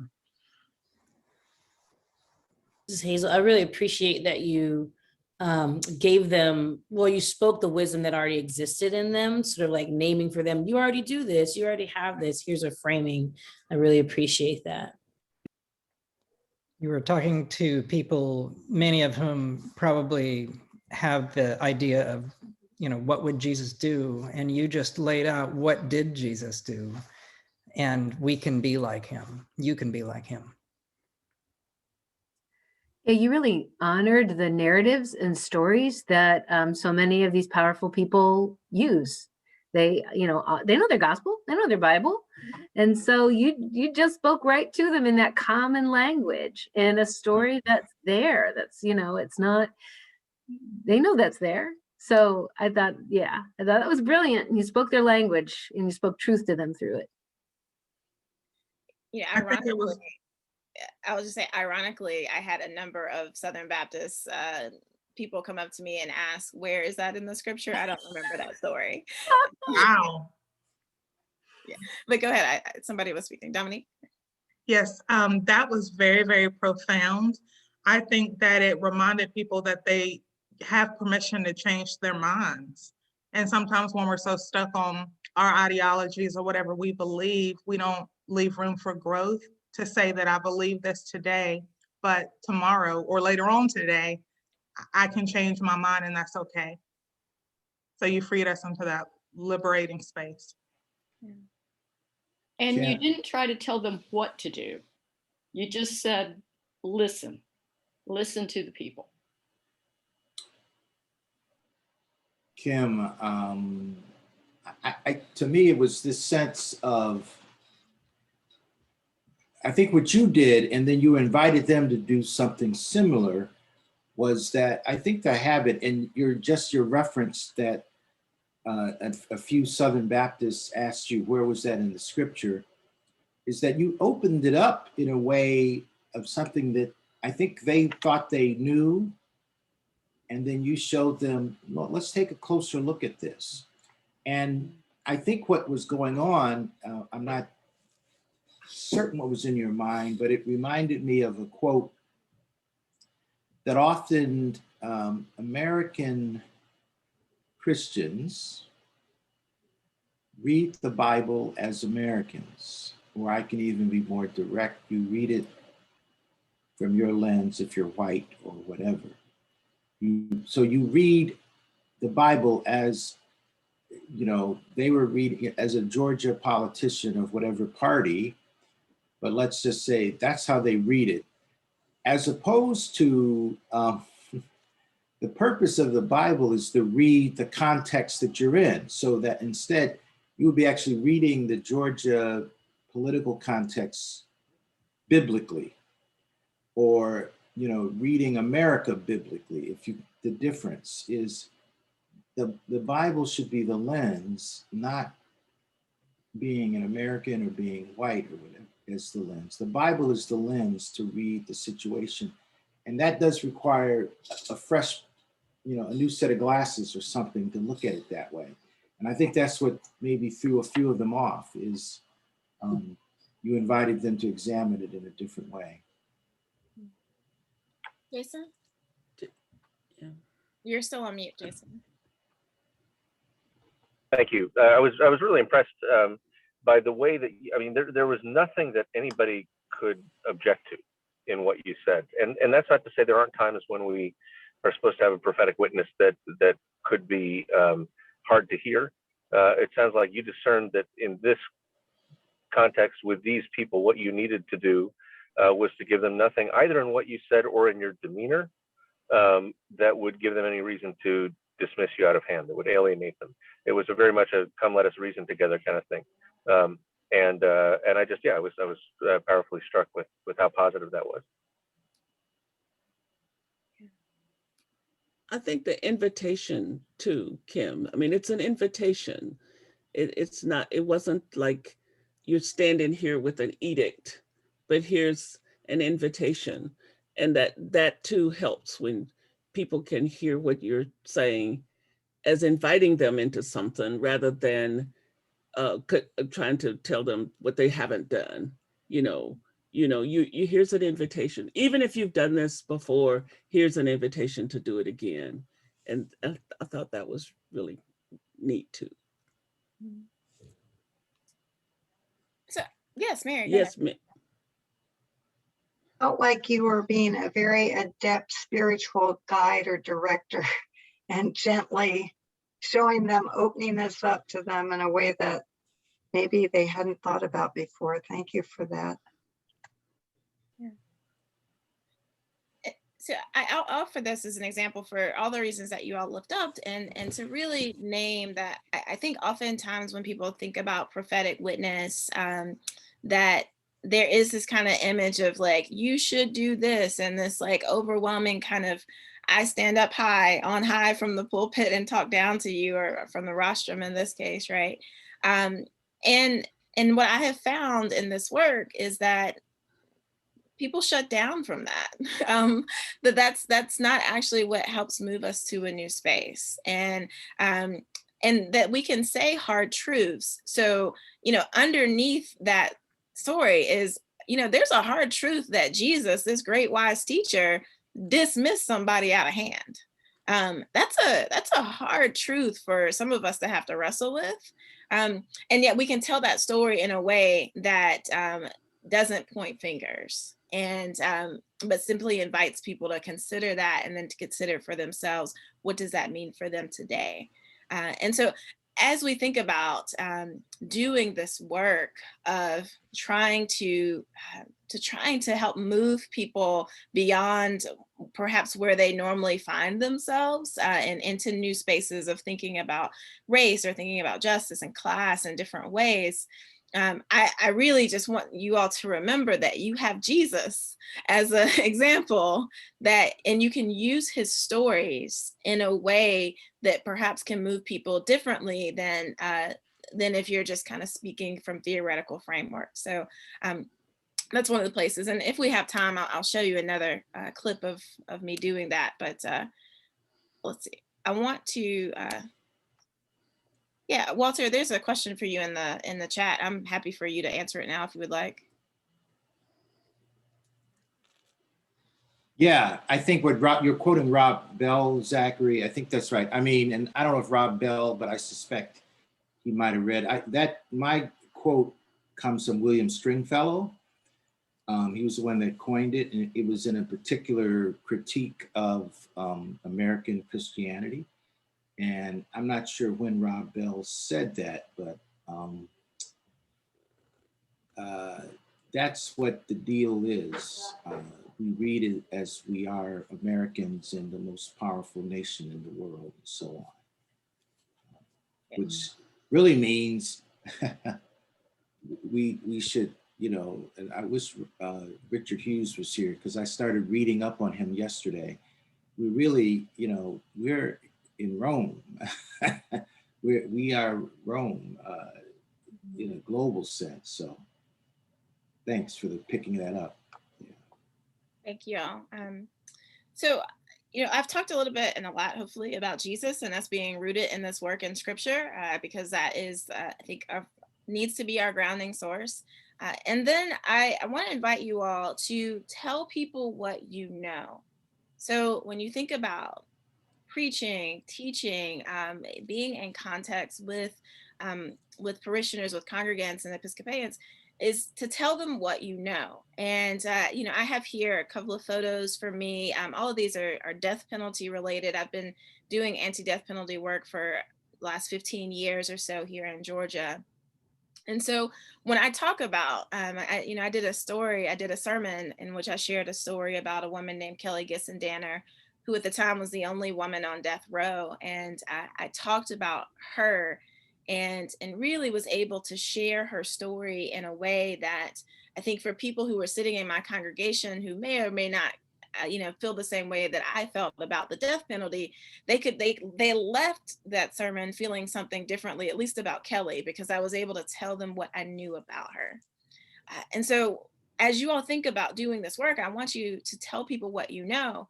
And what that might mean, though, for you is that you might have to go out and know some new things and learn some new things. You can't, I think that you're less effective when it comes to preaching about racial reconciliation if you don't know that for yourself. If you haven't gone through and done some work to build relationships across racial lines, if you haven't been engaging in some of the work of doing justice and figuring out how we might more rightly love mercy, it's hard to talk about that from a theoretical place. I mean, we can, and I see preachers do it all the time.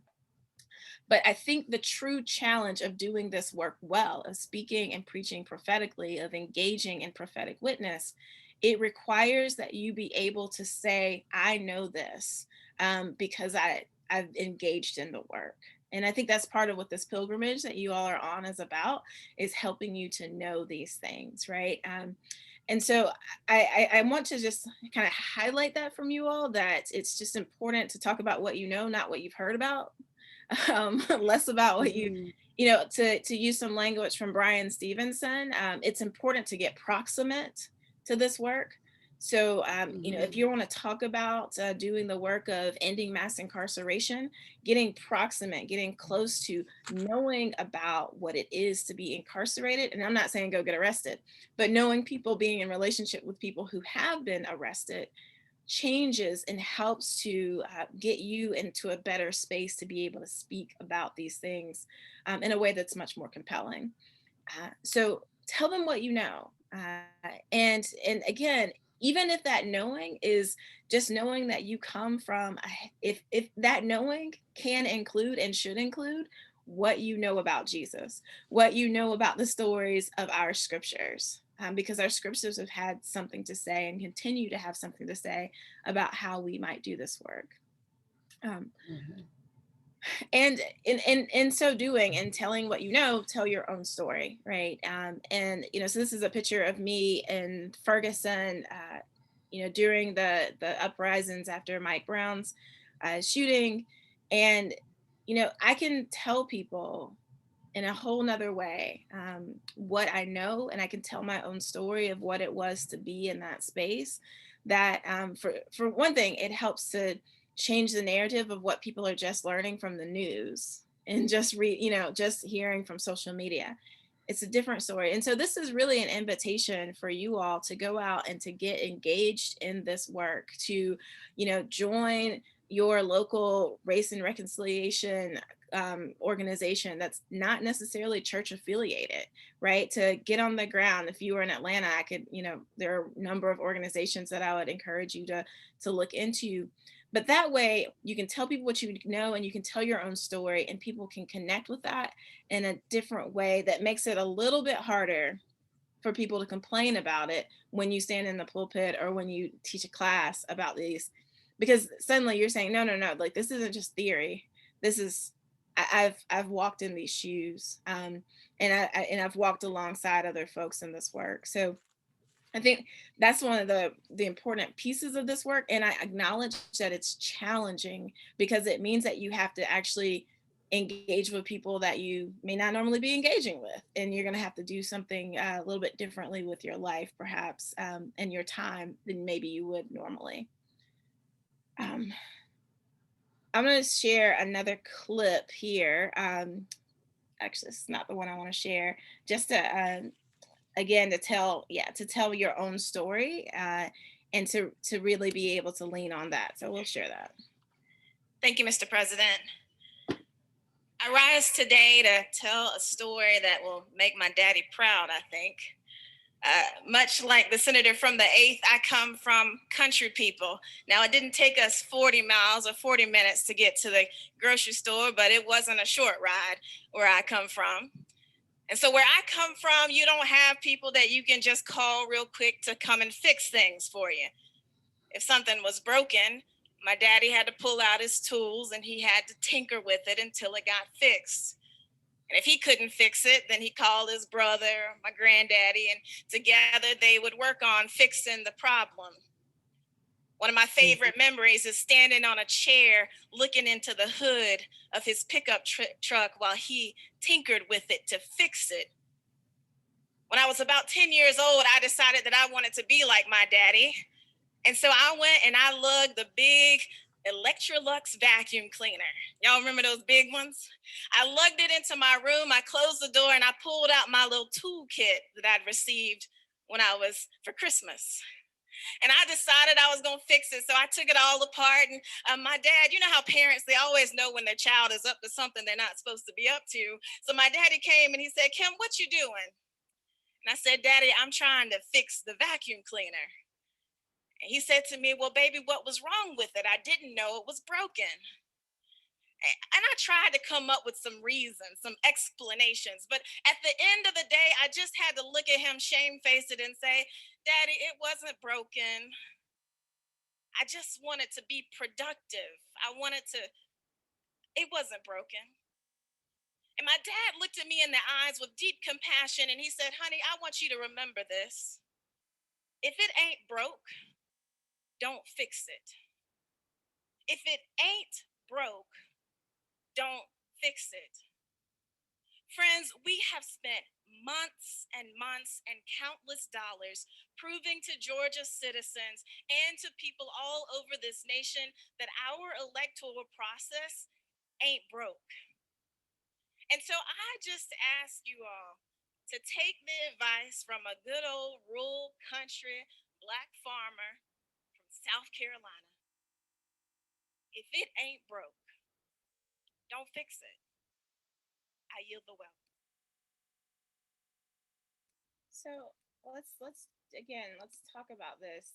Remember, like I offer this thinking about tell your own story. Tell what you know, tell your own story. What did you all hear? What did you see? Yeah.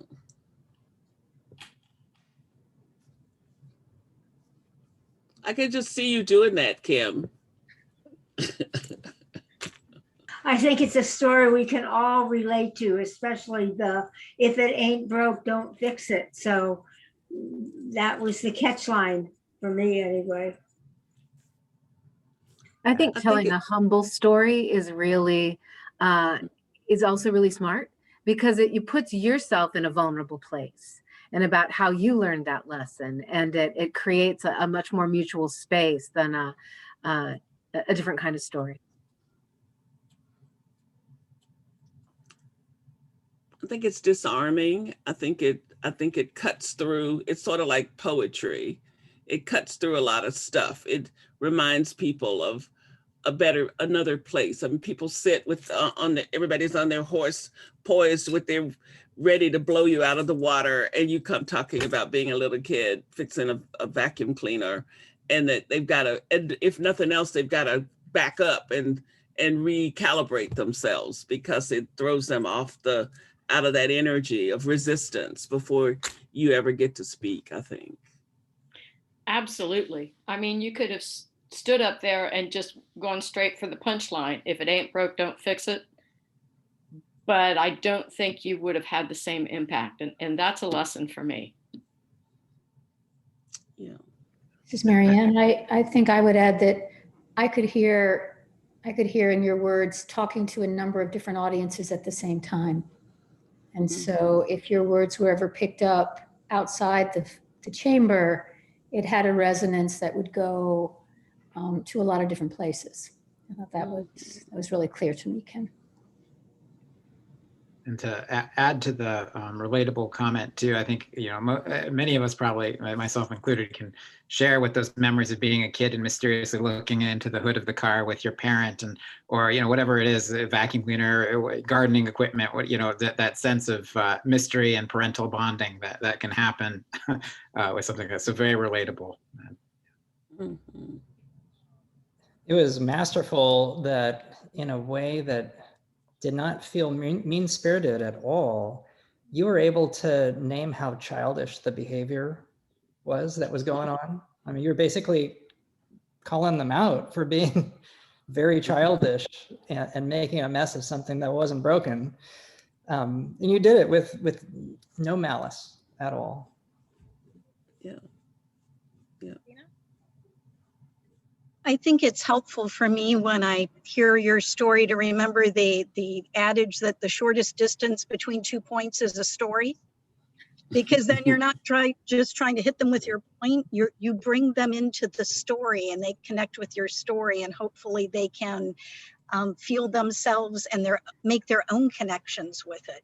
And that makes your point so much more powerful because you brought them with you. Yeah, I agree. I think that anytime you have shared these stories, it forces the people's heart to open up. That relatability makes their heart open up, and then you can move on to the next point and expect it to be received because now their heart is open.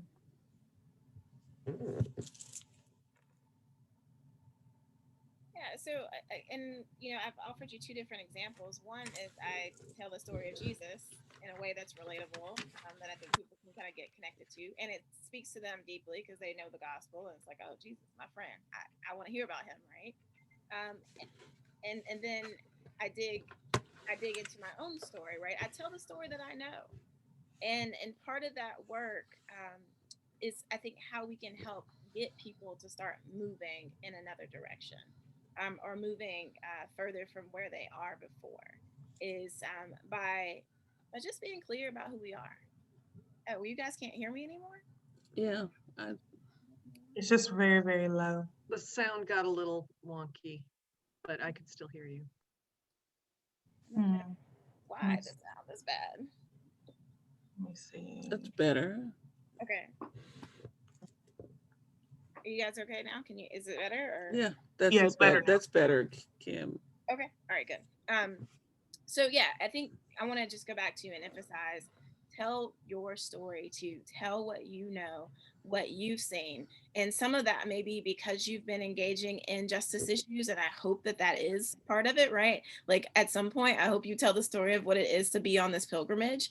But also remember that the stories of your childhood can be instructive too, right? That the stories of growing up can be instructive in terms of helping us think differently about a situation that might be right in front of us. I mean, I think that's what Jesus actually does incredibly well, is he gives us all of these parables, all these stories that we can walk into, and then invites us to consider them in a different way.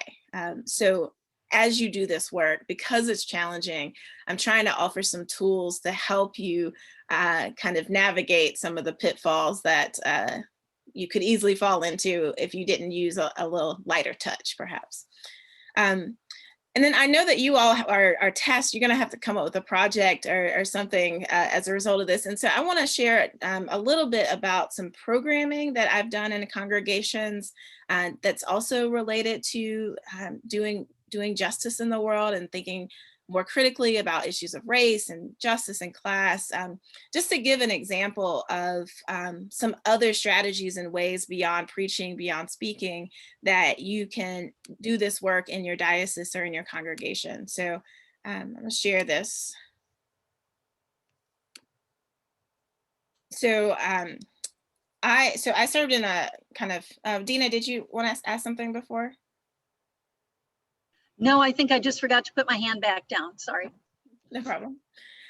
So I served for 3 years in kind of a big steeple downtown church that was overwhelmingly white and wealthy. I mean, that's like typical for many Episcopal churches, right? And so there was a lot of education that just needed to be done, right? So people were kind of awakened to the desire to want to address issues of race and reconciliation. And, their kind of first instinct was to say, well, let's go like the Black church, the kind of most prominent Black Episcopal church in Atlanta is St. Paul's. And so their initial instinct was to be like, oh, well, let's just go build a partnership and start doing a pulpit swap with St. Paul's, and that'll be great. And I invited them to step back and to say, well, there's some education to do here. And a pulpit swap isn't going to get us there. And so one of the things we started with was simply by showing multiple screenings of 13th, which is a documentary that talks about the prison, basically the cradle to prison pipeline that exists here in Georgia. I mean, here in the United States, and especially in Georgia, actually. And then having some discussions afterwards to just get the conversation started. And I think it was helpful because it's also not, it's not the priest or the deacon that's standing up and talking about it. It's a documentary that allows people to kind of take those things in. And so we did multiple screenings of that. We also, in conjunction with Dr. Catherine Meeks and the Center for Racial Healing, we had Dr. Angela Sims come in. And, I was serving a congregation that's deeply intellectual. They really liked reading books. And so we invited them to read a book that perhaps would not have ever been on their radar normally, to begin to have this conversation about lynching and the history of lynching in this country. And so, had her come and begin to help people think through those issues. So again, just another way of entering into the conversations, perhaps without having to stand over a pulpit and bully people in. I happen to believe that there are many ways. I don't just happen to believe this. This is true. There are many ways of learning. And we can learn things through conversations like this. We learn things through documentaries, through reading books. Well, we also can learn a lot through music. And so we did a series of programs around Alvin Ailey's music, specifically the piece Revelations. Alvin Ailey is an African-American dance troupe that's been around for many years. It comes to Atlanta every year. So after we studied it for several weeks, we were able to go and see that performed.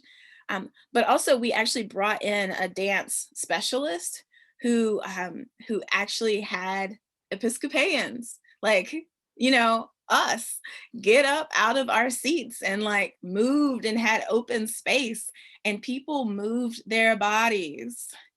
And they moved as they thought about and learned about the history, particularly of gospel music and African-American spirituals.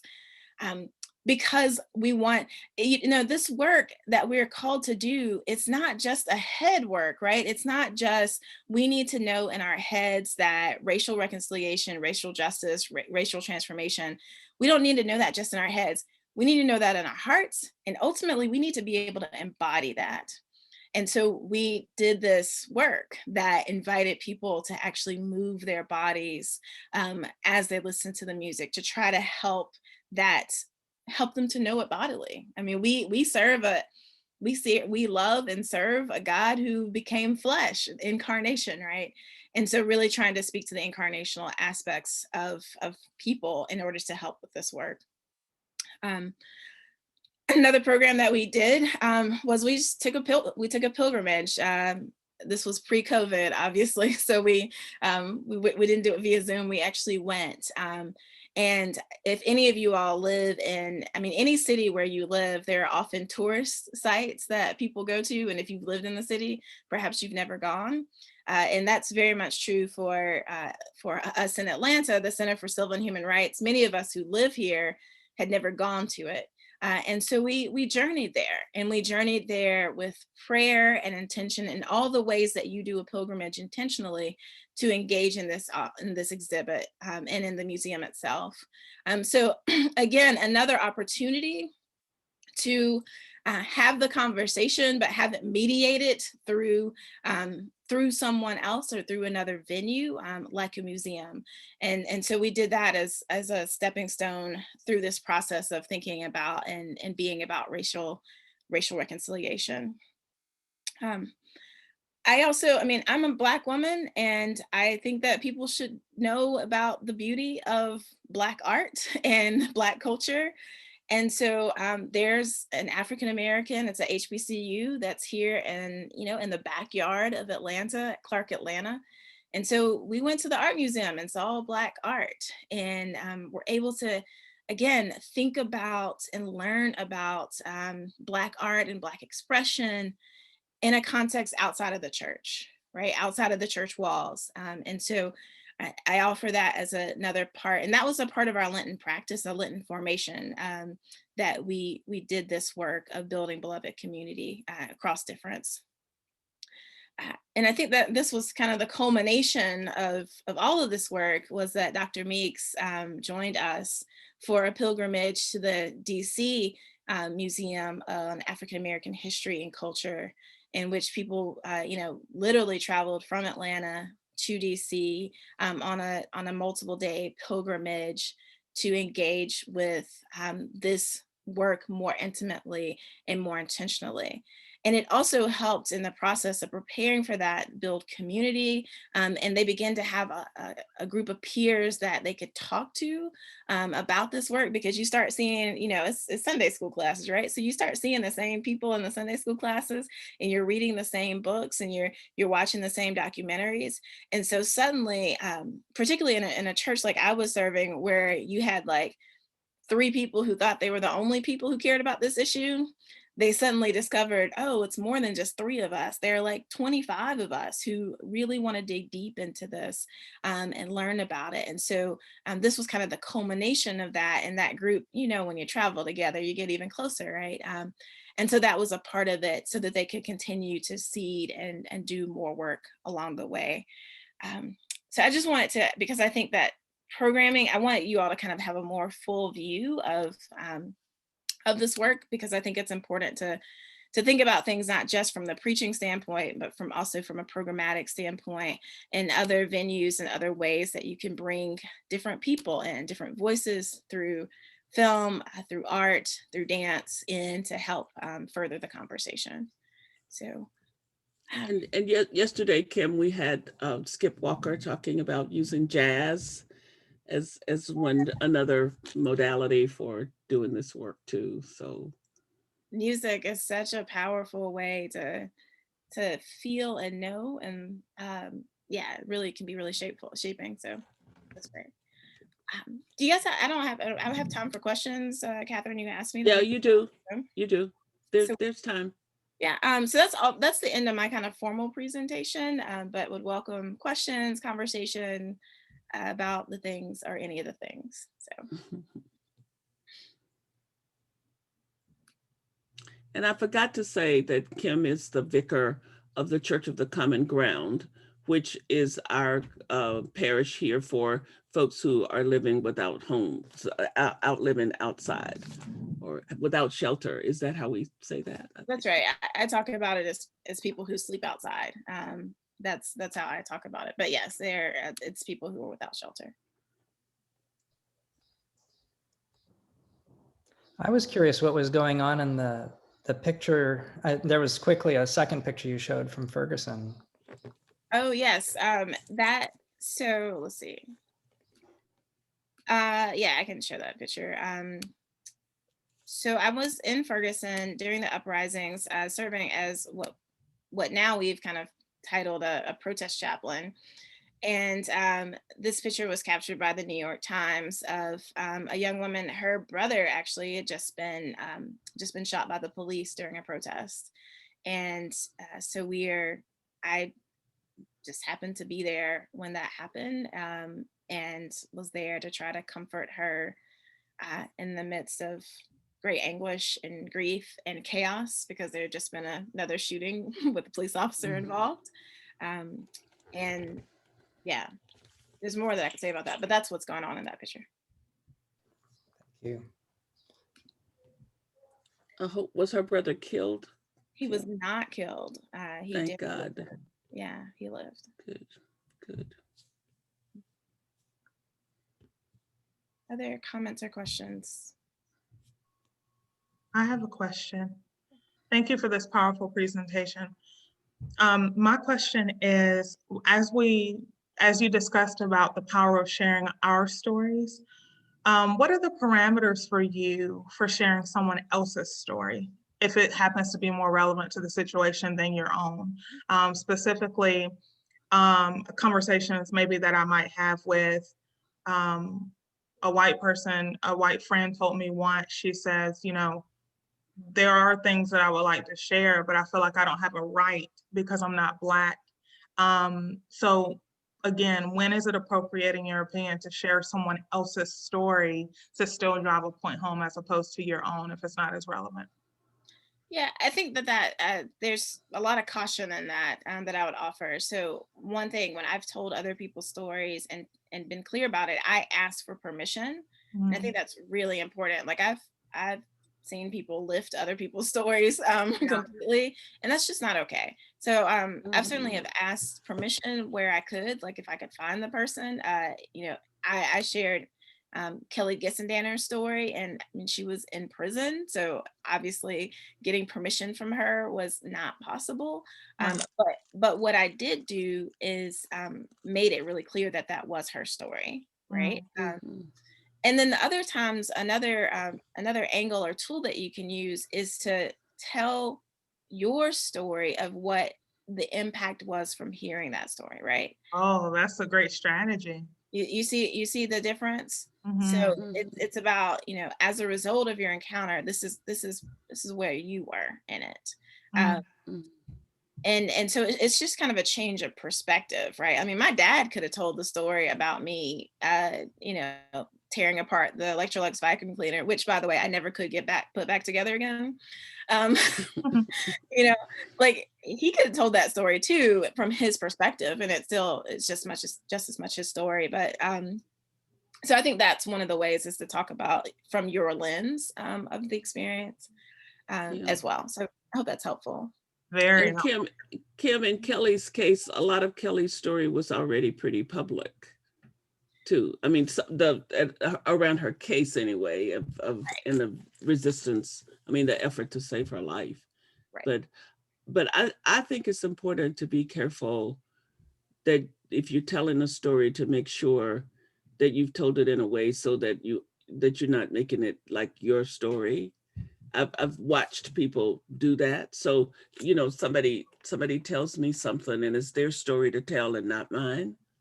Even they've told it to me, but and part of that comes out of my background as a clinician. I'm just incredibly respectful of the information that has been given to me. So I would go with the impact, you know, some of what I've learned from working with in general terms, so that it diffuses it some. I mean, just got to be careful. It's like dreams. You got to be careful who you tell your dreams to, you know, so. Yeah. Yes, Lisa. I really resonated with what you were sharing about the kind of the eagerness of your white congregation to, you know, like, let's bond with the Black church down the street or whatever. And I just wonder if you can reflect a little bit on how kind of, you know, and you said, let's take a step back and do some education. And so part of it is education and part of it is sensitivity to a kind of, all I can do is tell a story. A group from my parish, we walked the Richmond Slave Trail, and there was an African-American couple walking near us, and two of my, you know, eager white ladies were like, how is this for you? You know, whatever. And it was like, don't do that. You know, like, I mean, they're hungry for intimacy and they want to, you know, as you said, like, connect with the people that they want to, you know, be in relationship with. But there's a certain, I don't know, a lack of sensitivity, or what, I don't know how to describe it, but it was, I just wonder how in your experience that you build that kind of sensitivity. Yeah, I mean, so I'm really clear that there is often an exploitative nature to these types of relationships, because white people want to feel good and they're going to find a Black person so they can say they can feel better because they had a Black friend, right? We have a pulpit swap with this Black neighborhood and this Black community. We don't know anything about them, and we only, you know, but we have this thing. And that's just about Black people. I mean, that's just about white people. That's just to make them feel good. And that's not okay. And so I think that's one of my starting places. And I've tried to be really clear and explicit about saying that, like, it is not okay to exploit relationships with Black people so that you can say that you have relationships with Black people. And instead, you know, I think that it's important for people to be genuine in building relationships and friendships. I mean, I'm not white, so I don't know how y'all make friends, but I actually suspect it may be pretty universal. Like, I make friends by spending time with them, by finding things that I have in common with them, like, you know, learning about them, right? That's how I make friends. I think that white people probably do that too. And so I think that's important, is to build genuine relationships, not through some kind of false narrative of, now we got a Black friend, so I can check that box off. So I hope that's helpful. Yeah, Kim, I want to say something about that too, because it actually gets to be a little aggravating to me to hear that refrain over and over, as if Black folks are so othered until it's no way to understand how you might get to be a friend with somebody. And it's just as you said, it's not rocket science. It has a piece of vulnerability to it. that I reach out to somebody that may or may not like me, and they can get to say yes or no to, and intimacy is not something that you can go get a chunk of. Intimacy grows out of being with folks and coming to know people and deciding you want to share parts of yourself that leads to what we might call intimacy. And to just, I hate pulpit swaps and racial reconciliation Sundays and all that stuff. I wish we would take that out of the lexicon so that nobody's ever thinking that that's a good thing to do, because it's not about anything. It is not about anything unless you have done precursor work and you plan to do work afterwards. But if you're just going to have the St. Paul's Black Choir come to All Saints for the Sunday, and Simon's going to preach at St. Paul's, and somebody from St. Paul's is going to preach at All Saints, and then we don't have to do that again till the next Martin Luther King Day, that's nonsense. Right. And we need to not practice that kind of nonsense. It's a waste of time. It's a waste of energy. And it's not about getting at the core of really and truly trying to build relationships across lines of difference. And I just wish we would quit doing that kind of stuff and be more serious about, I want to know who you are. I want to be friends with you. Then would you be willing to meet me, at the corner place, cafe, and get a cup of coffee, and let's see if we got anything in common. And is there enough energy here to want to do that again? Or do I discover that I projected you into being somebody that I actually don't even like anymore now that I talk to you? So I'm going to go find somebody I really want to talk to, and be willing to be in that dance the way we are with anybody. I just wish we could get to that more. So Hazel, go ahead. Yes, thank you. Thanks for that presentation. I will just say for myself, like as a Black queer person, I have a real challenge of being like palatable to white people, like being the like Black person that's like, oh, you make me so comfortable, and oh, you said it so nice and diplomatically so that I could receive it well. And I understand, a lot of what folks have shared here, like, yeah, if you just come in swinging, people are not going to be receiving it. And the tension of like, this is my life on the line, so I can't always put it in the most beautiful, eloquent words to make you feel good about it. And so for you, Reverend Kim, like Reverend Senator Kim, how do you, I don't want to put that on you as an issue, if that is something that resonates with you, how do you navigate being who you are as a Black person, but also like maybe in some ways the need to be acceptable so that white folks can receive you well? All air quotes around that. Yeah. No, thank you for that question, Hazel. And it's a complicated one. I'm also a Black queer woman, and so I hear you, I get you. I mean, some of this is personality based. Like, I'm just not that kind of person that's gonna come and like lord over you. Like, that's just not my personality. It's just not.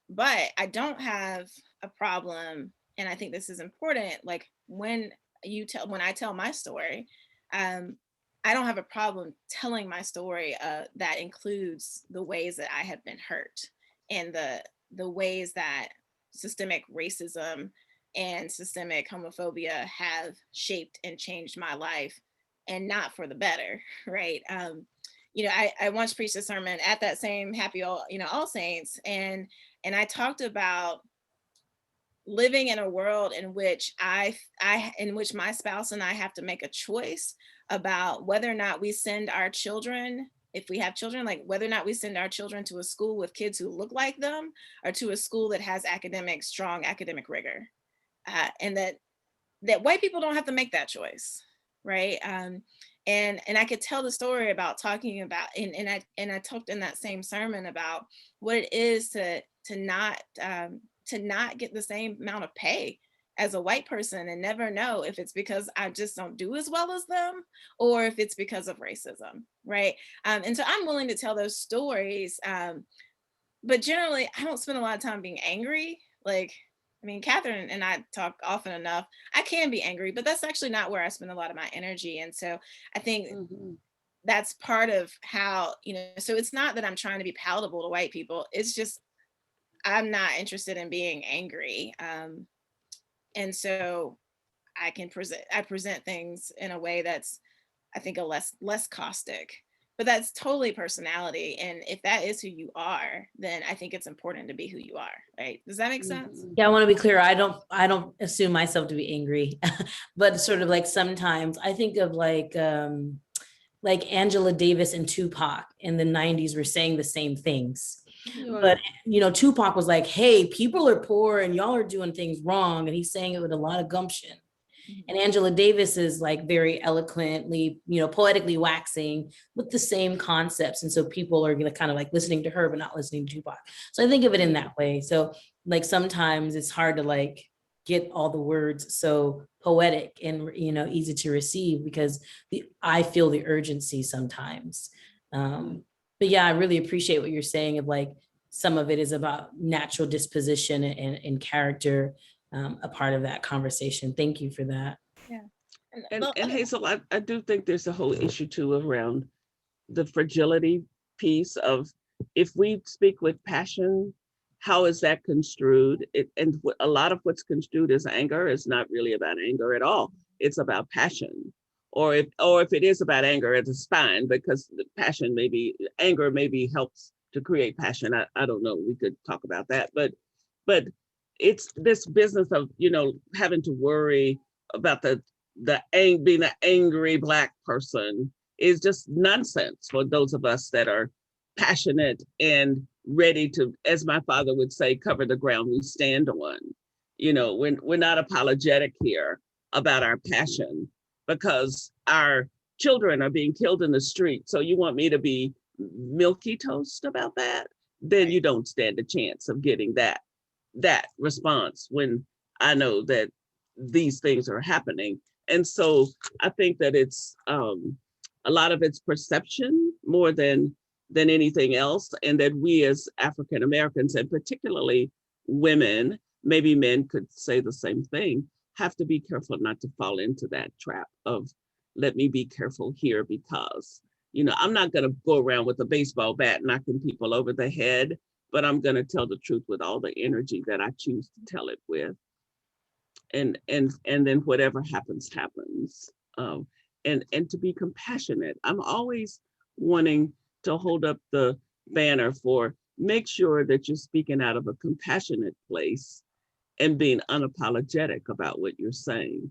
And the passion, you just have to take it or leave the room, one way or the other. I mean, you don't have to listen, but if you stay in the room, it's what you get. So I'm sorry, Kim, I think I might have cut you off. No, it's okay. I mean, Catherine, you do it much better than I do. So you've had a lot more experience. So. I don't make apologies for rage. I believe rage is a legitimate response in many cases, and outrage is a legitimate response. They both you don't need to let them kill you, and you don't need to let them make you, to keep you from doing good work. But I think they need to be named, they need to be owned, and they need to be appropriated as appropriately as you can. And there's a lot of reasons to be enraged and outraged. Yeah. Yes, Barbara. Sorry, my dog just started barking there. That question about bringing white people together with people of color to share stories and to be in relationship with one another it's a real difficult. I'm just kind of piggybacking, I think, on what Lisa was talking about. We've been doing a lot of white work at our parish and in the diocese, and there is also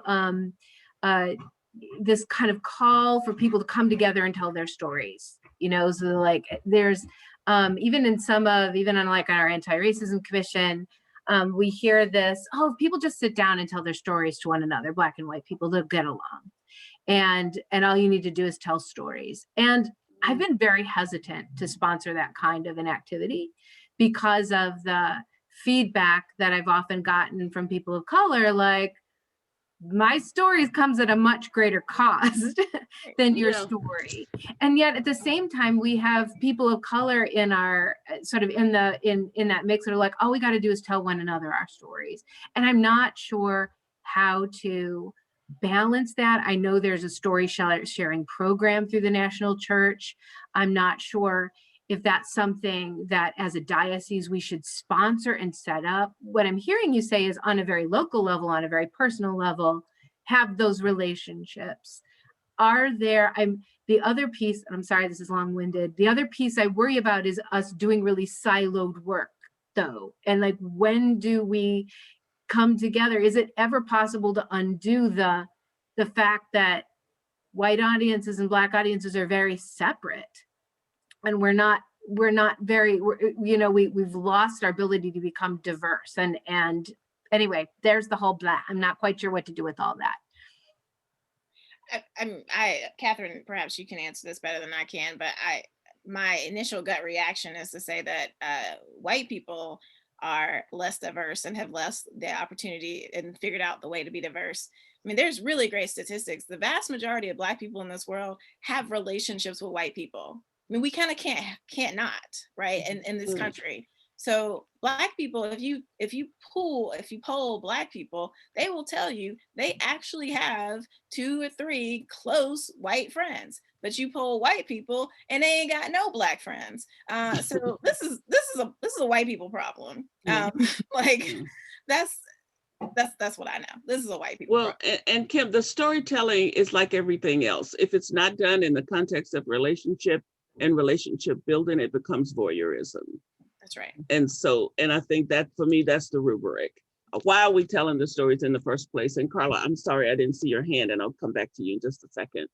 Why are we telling the stories in the first place? So within the context of building ongoing relationship building and being in community together, if we're telling our stories, that's perfectly legitimate. If we're just having come tell your story so we can hear all of this and then we're going to go away and keep doing what we've been doing, then I suggest that you don't do it, because it's like all of the rest of that stuff that just gets to be one more thing you check off a box and it doesn't mean anything. So the bottom line is, how are we building relationships and how are we opening up space for beloved community to be given as a gift from God? And if the stuff we're doing contributes to that, then that makes sense. If it doesn't, if it just becomes activities, events, then we need to sit down and think hard about where to go next and be careful, because we're not just doing this to be at the end of the day tired. We're trying to open up the possibility for God to give us something that we don't have, which is a community that really does respect everybody and see everybody as God's beloved child. Carla, I'm sorry that I'm missing your hand. No, that's okay. And I'm not sure that I even have a whole lot to contribute, but I wanted to go back to your baseball bat and say that there are times when my first inclination is to grab that. Yeah. But I had an internship at a very conservative church with some right-wing supporters. And I had I'm in Richmond, Virginia. I don't know that I said that earlier. And we had an issue about Confederate statues and taking them down. And I came out very strongly on the side of we need to give up our life so that others may live. So being my first sermon, I let the rector read it. And he said, well, I know exactly where you stand on this politically, so you might want to try and read this from another viewpoint. So I tried to put on my hat as if I were a right-wing person, and then realized, yes, I need to adjust several things here. So Kim, I'm being very long-winded in saying your example of Jesus, as long as I base everything on Jesus and the gospel and not make it be political and just let people draw their own conclusions. And by extension, then also, once I am able to look with God's eyes on even these people that I disagree with so violently, that they are God's children too, and God loves them. So where do I get off in offending them, and how can I certainly can't be effective if I offend them and they shut down. So I thank you for your presentation today. It was very helpful. You're welcome. I do want to be clear though, the gospel is inherently political. It is. And it is for people who are trying to maintain power and who are content with oppressing people. Preaching such a gospel will be inherently offensive. We can't get around that. But I think we can find ways to talk to people in a way that they can still hear. Or at least we'll give them pause. But like, let's not be unclear. The gospel is political. The gospel has something to say about how we as a people gather together, how we care for one another, how we love our neighbor or don't love our neighbor. You know, like the gospel is political.